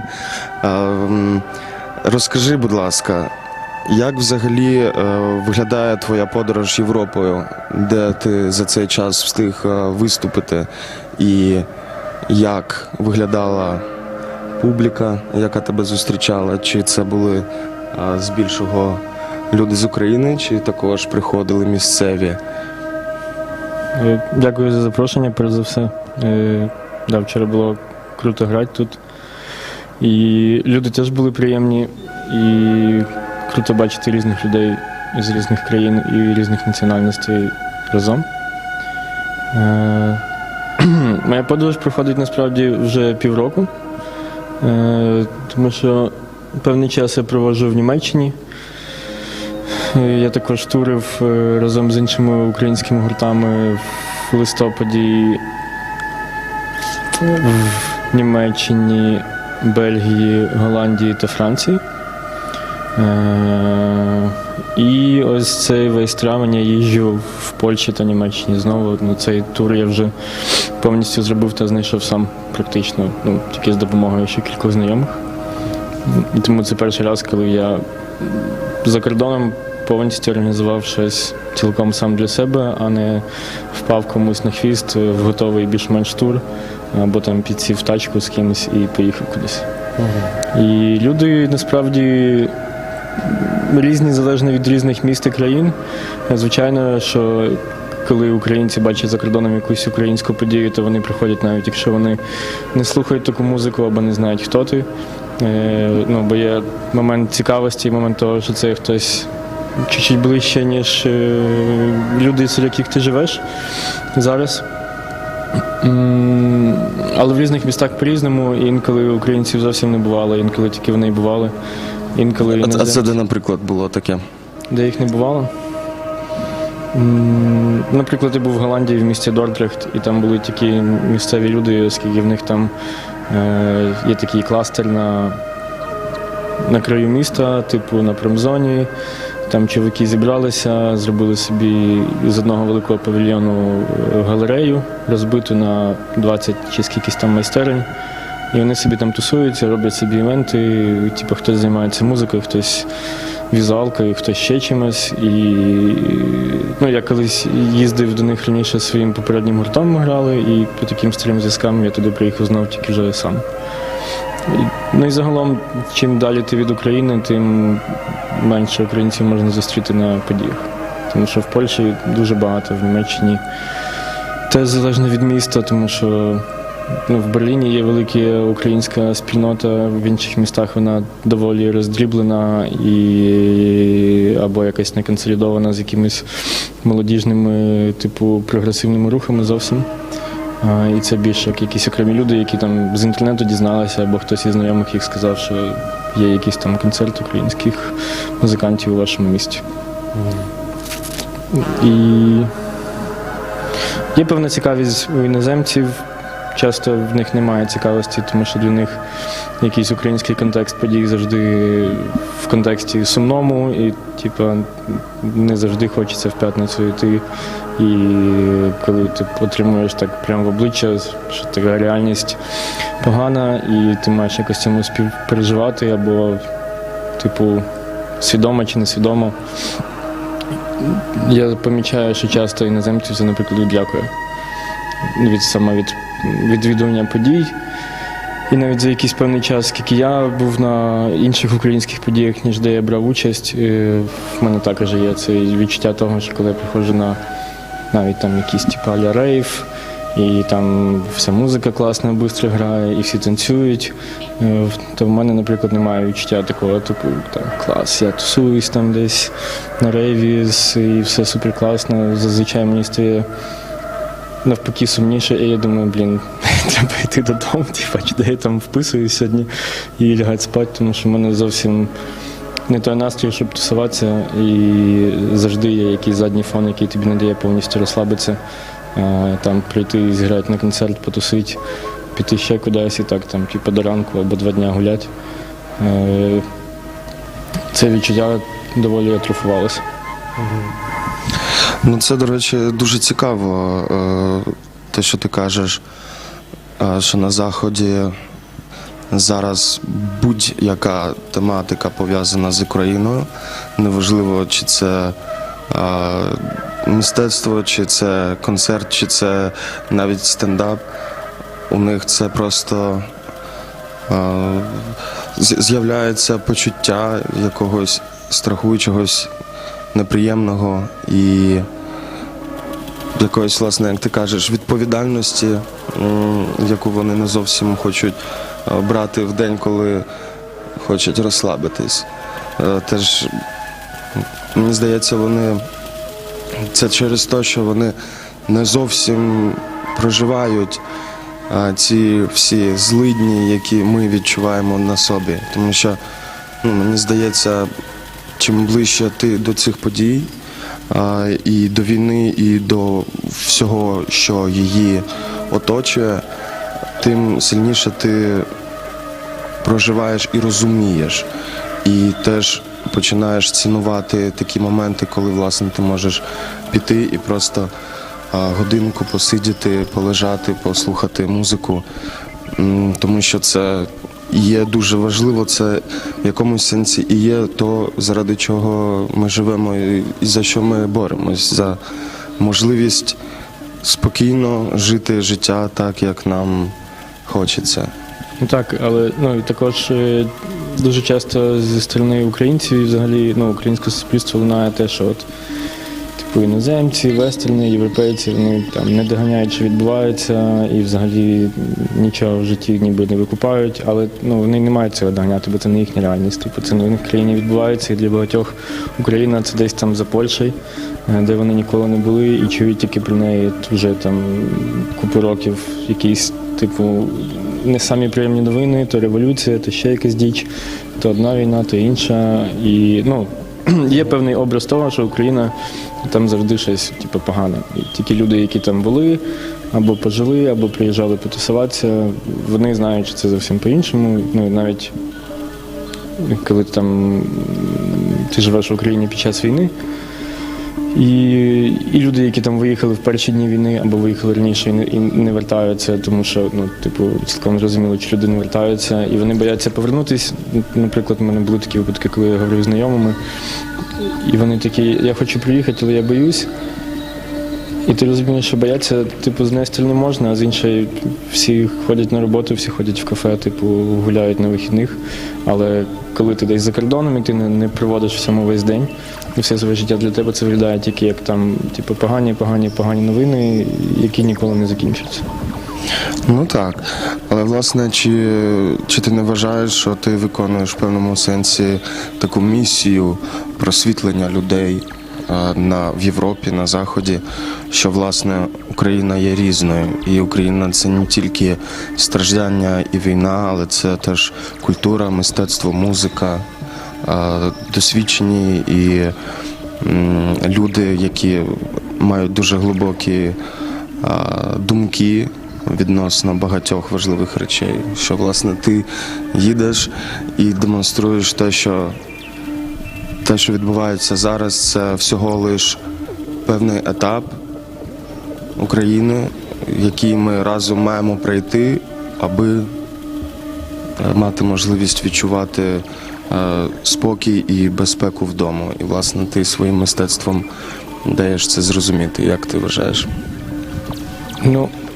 Оскільки я граю не саморозважальну музику, і таку, де тобі інколи, навіть сам я часто відчуваю під час своїх сетів або після своїх сетів, частіше всього в мене такі відчуття, якісь глибокі виринають, тому що оскільки я граю, я маю теж все вкладуватись і діставати щось з себе таке, що не завжди хочеться діставати в плані емоцій. То да, люди можуть переживати щось інше, чим там просто якісь розваги, чи типу ми тусуємося під класну музику. І також часто я чую від європейців, що ми там на твоєму виступі за рахунок твоєї музики і за рахунок якоїсь твоєї віддачі емоцій, які ти даєш, контекст того, що відбувається в Україні, нам краще зрозумілий з боку того, як ти це переживаєш, тому що ти представник цієї типу реальності, який приїхав і виражає якісь свої почуття, не розважаючи нас, типу, а просто показуючи нам, що от є ще така музика, є такі емоції, інколи неприємні, інколи приємні, але типу наповнені якось цілком зрозуміліше контекст того, що люди переживають в Україні. На рахунок місії, я не дуже люблю так думати, що я прям виконую якусь там супермісію, що я там борюсь на культурному фронті. Мені не дуже подобається це самовизначення, тому що воно є частіше все перебільшеним. І також звучить як якесь певне виправдання для самого себе, що я тут чимось суперважливим займаюсь на рівні з людьми, які воюють тут. Да, багато митців і людей і взагалі соціальних активістів і будь-яких активностей роблять великий вклад, навіть якщо не якесь активне залучення людей, закордонних, хоча всі стараються залучити людей саме місцевих в кожних країнах, а не просто робити івенти чисто для українців. Мені не подобається саме це визначення і якось таке, типу, брання на себе такої великої ролі, ніби там ти робиш щось супер-супер-супер, яке стоїть на рівні із тим, що люди там воюють на фронті і вмирають. Ну, звісно ж, якби нема жодного порівняння, ані жодної віддачі, яку можна порівняти з відданням найважливішого свого життя, звісно ж. А скажи, для тебе, якби ти кажеш, що коли ти граєш свій сет, то ти витягуєш щось глибоке з себе, то чого часом навіть не хочеться. Чи для тебе це є в якомусь сенсі, назвімо це, терапія, що ти після цього краще, наприклад, себе розумієш, або свої емоції, або ти краще почуваєшся, або, наприклад, навпаки, ти занурюєшся десь глибоко в себе? Інколи краще, інколи гірше. Але да, це є якась певна терапія за рахунок того, що частіше всього мені важко щось виражати словами. Часто ти нічого не можеш виражати словами, те, що ти відчуваєш, не вписується в контекст букв чи там типу складів чи слів. І за рахунок звуку і музики, типу, це як і особиста якась, типу, вивільнення цього, так само як передача людям, типу, твоїх емоцій, але без того, що я надаю їм такий, типу, строгий контекст того, що вони мають відчувати. І також в якийсь момент я зрозумів, що мені цікаво грати саме інструментальну музику через те, що, наприклад, коли є музика з текстами, там вірші, неважливо, типу, у тебе є текст, який наштовхує слухача на те, що він має думати, тому що ти виражаєш те, що ти думаєш, він відносно тобі емпатує. Коли музика без тексту, всі можуть відчувати якісь споріднені емоції або певний стан, бо ти розумієш, музика сумна, музика весела, музика якась типу між тим і тим, або вона має якісь інші забарвлення, але те, що ти всередині, як ти на це рефлексуєш, це твоє особисте. Тобто там в однієї людини це можуть якісь бути спогади про минуле, в іншої якісь там думки про майбутнє, але ти їх, я більше як ніби підштовхую їх до того, що в них десь всередині є, якщо вони здатні в цей момент, коли я граю, якось це відчути і пропустити через себе. Так само, коли я граю, часто після виступів мені хочеться десь чуть-чуть посидіти і не йти зразу зі всіма, там спілкуватися, курити чи ще там щось тусить. Є якийсь момент того, що треба, щоб воно повкладалось. Чуть-чуть лялось, і ти потім може ще через якийсь день-два, або там тебе ще це доганяє. Ну, це як постійний процес того, що ти ніби спонукаєш себе думати і щось відчувати по-новому, або відчувати по-іншому, або роздумувати над тим, що ти взагалі відчуваєш і що ти намагаєшся передати музикою. Тому що так само, ти був на двох моїх виступах, я думаю, ти чув, що вони якось подібні одне до одного, але в той же час відмінні. Так само мені цікаво, щоб кожен раз це було якось, щоб в мене не було кілька готових треків, які я там граю годину. От я собі придумав, що в мене така структура, я його кожен вечір однаково граю. Якраз із-за того, що я стараюсь концентруватися і брати якусь точку відліку свого виступу, як те, де я граю, те, які в мене сьогодні почуття або настрій, або як люди реагують на те, що я граю, або як там навіть просто йде комунікація з організаторами, або там втомлений, я не втомлений, або я приїхав в нове місто і на мене щось повпливало.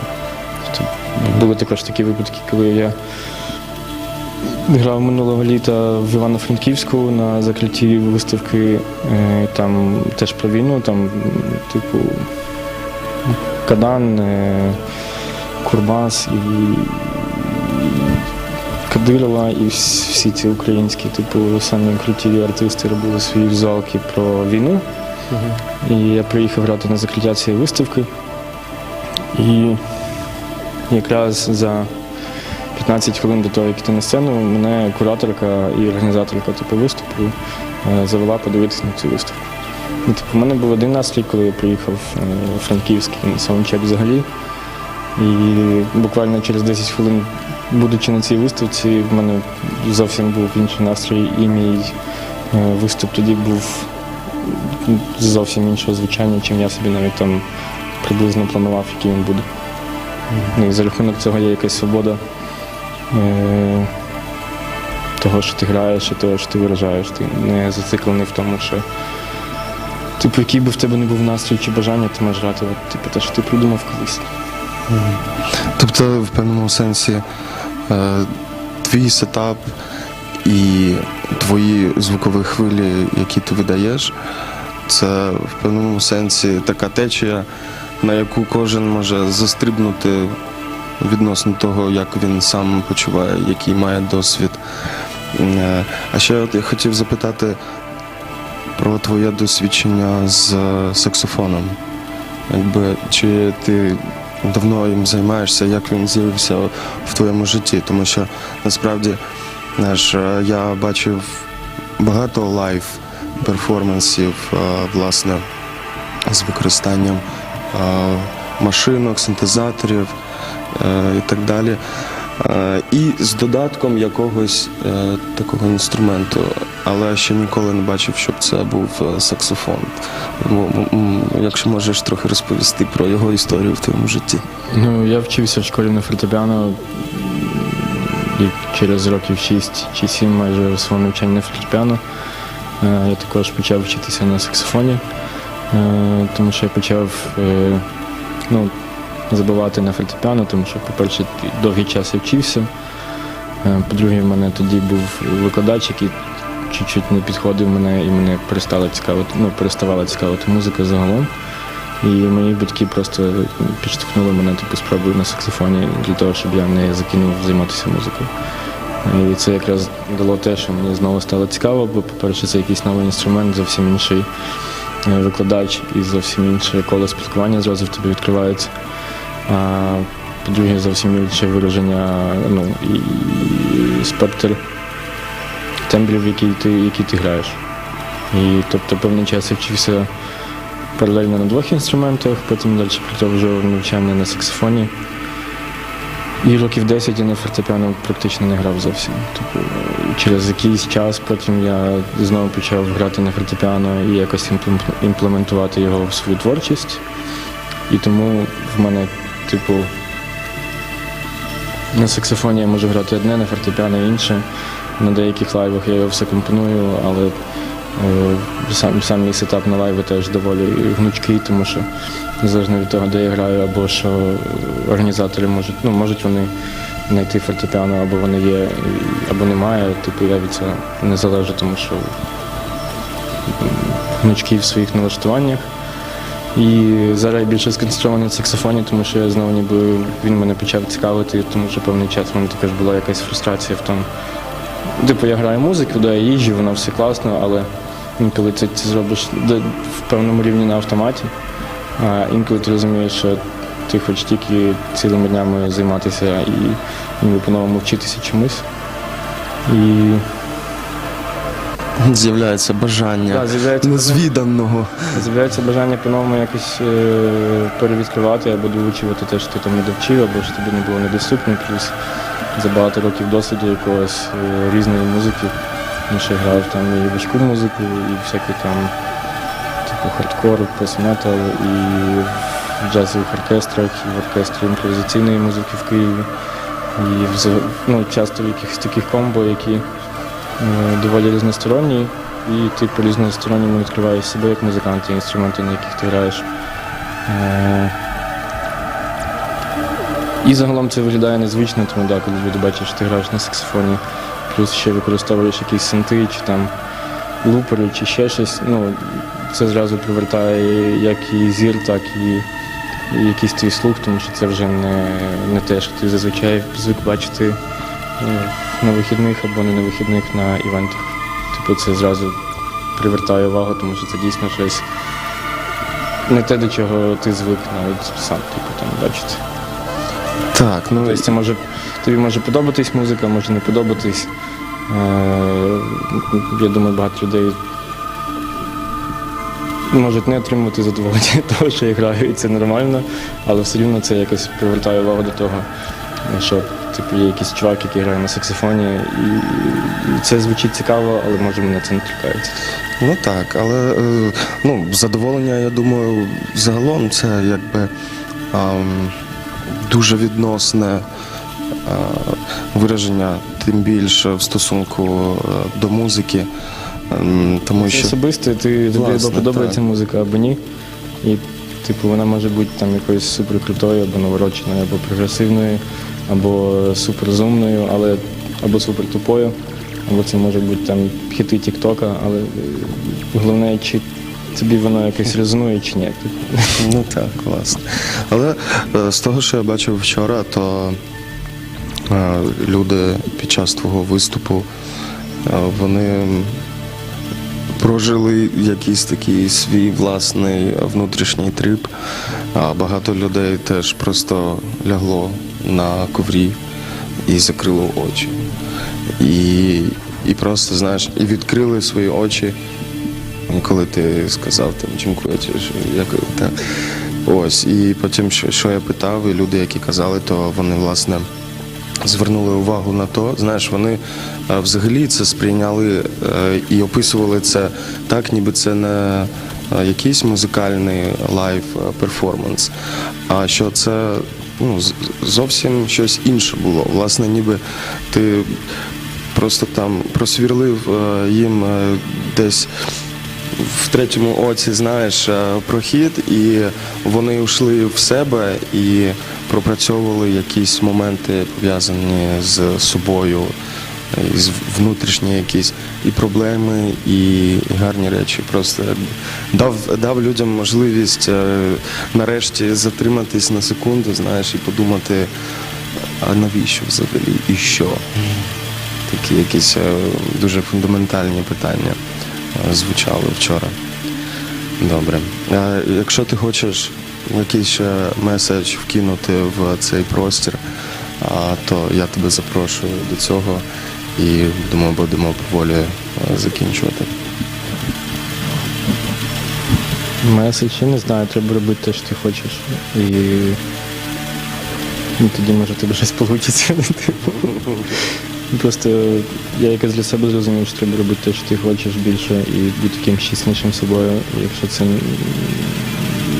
може багато комусь не подобатися, або не подобатися суспільству, в якому ти живеш. Або це якась ідея інколи в розріз з тим, що ти думаєш навіть, як ти маєш поводитися.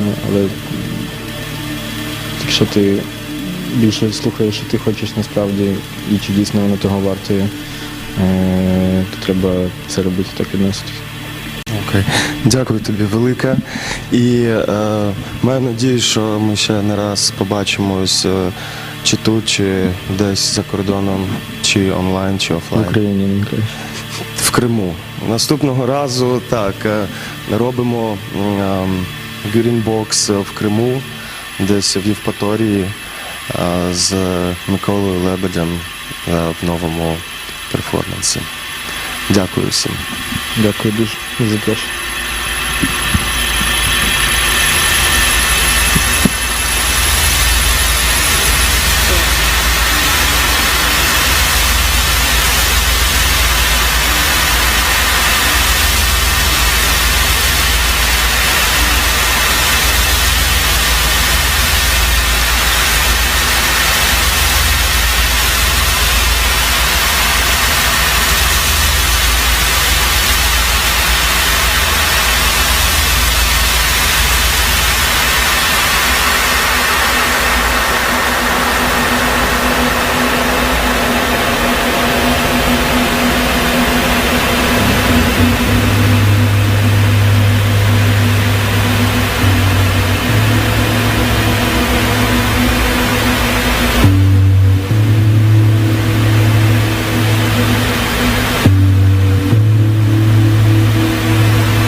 Oto taka przygoda nas spotkała. Dziękuję.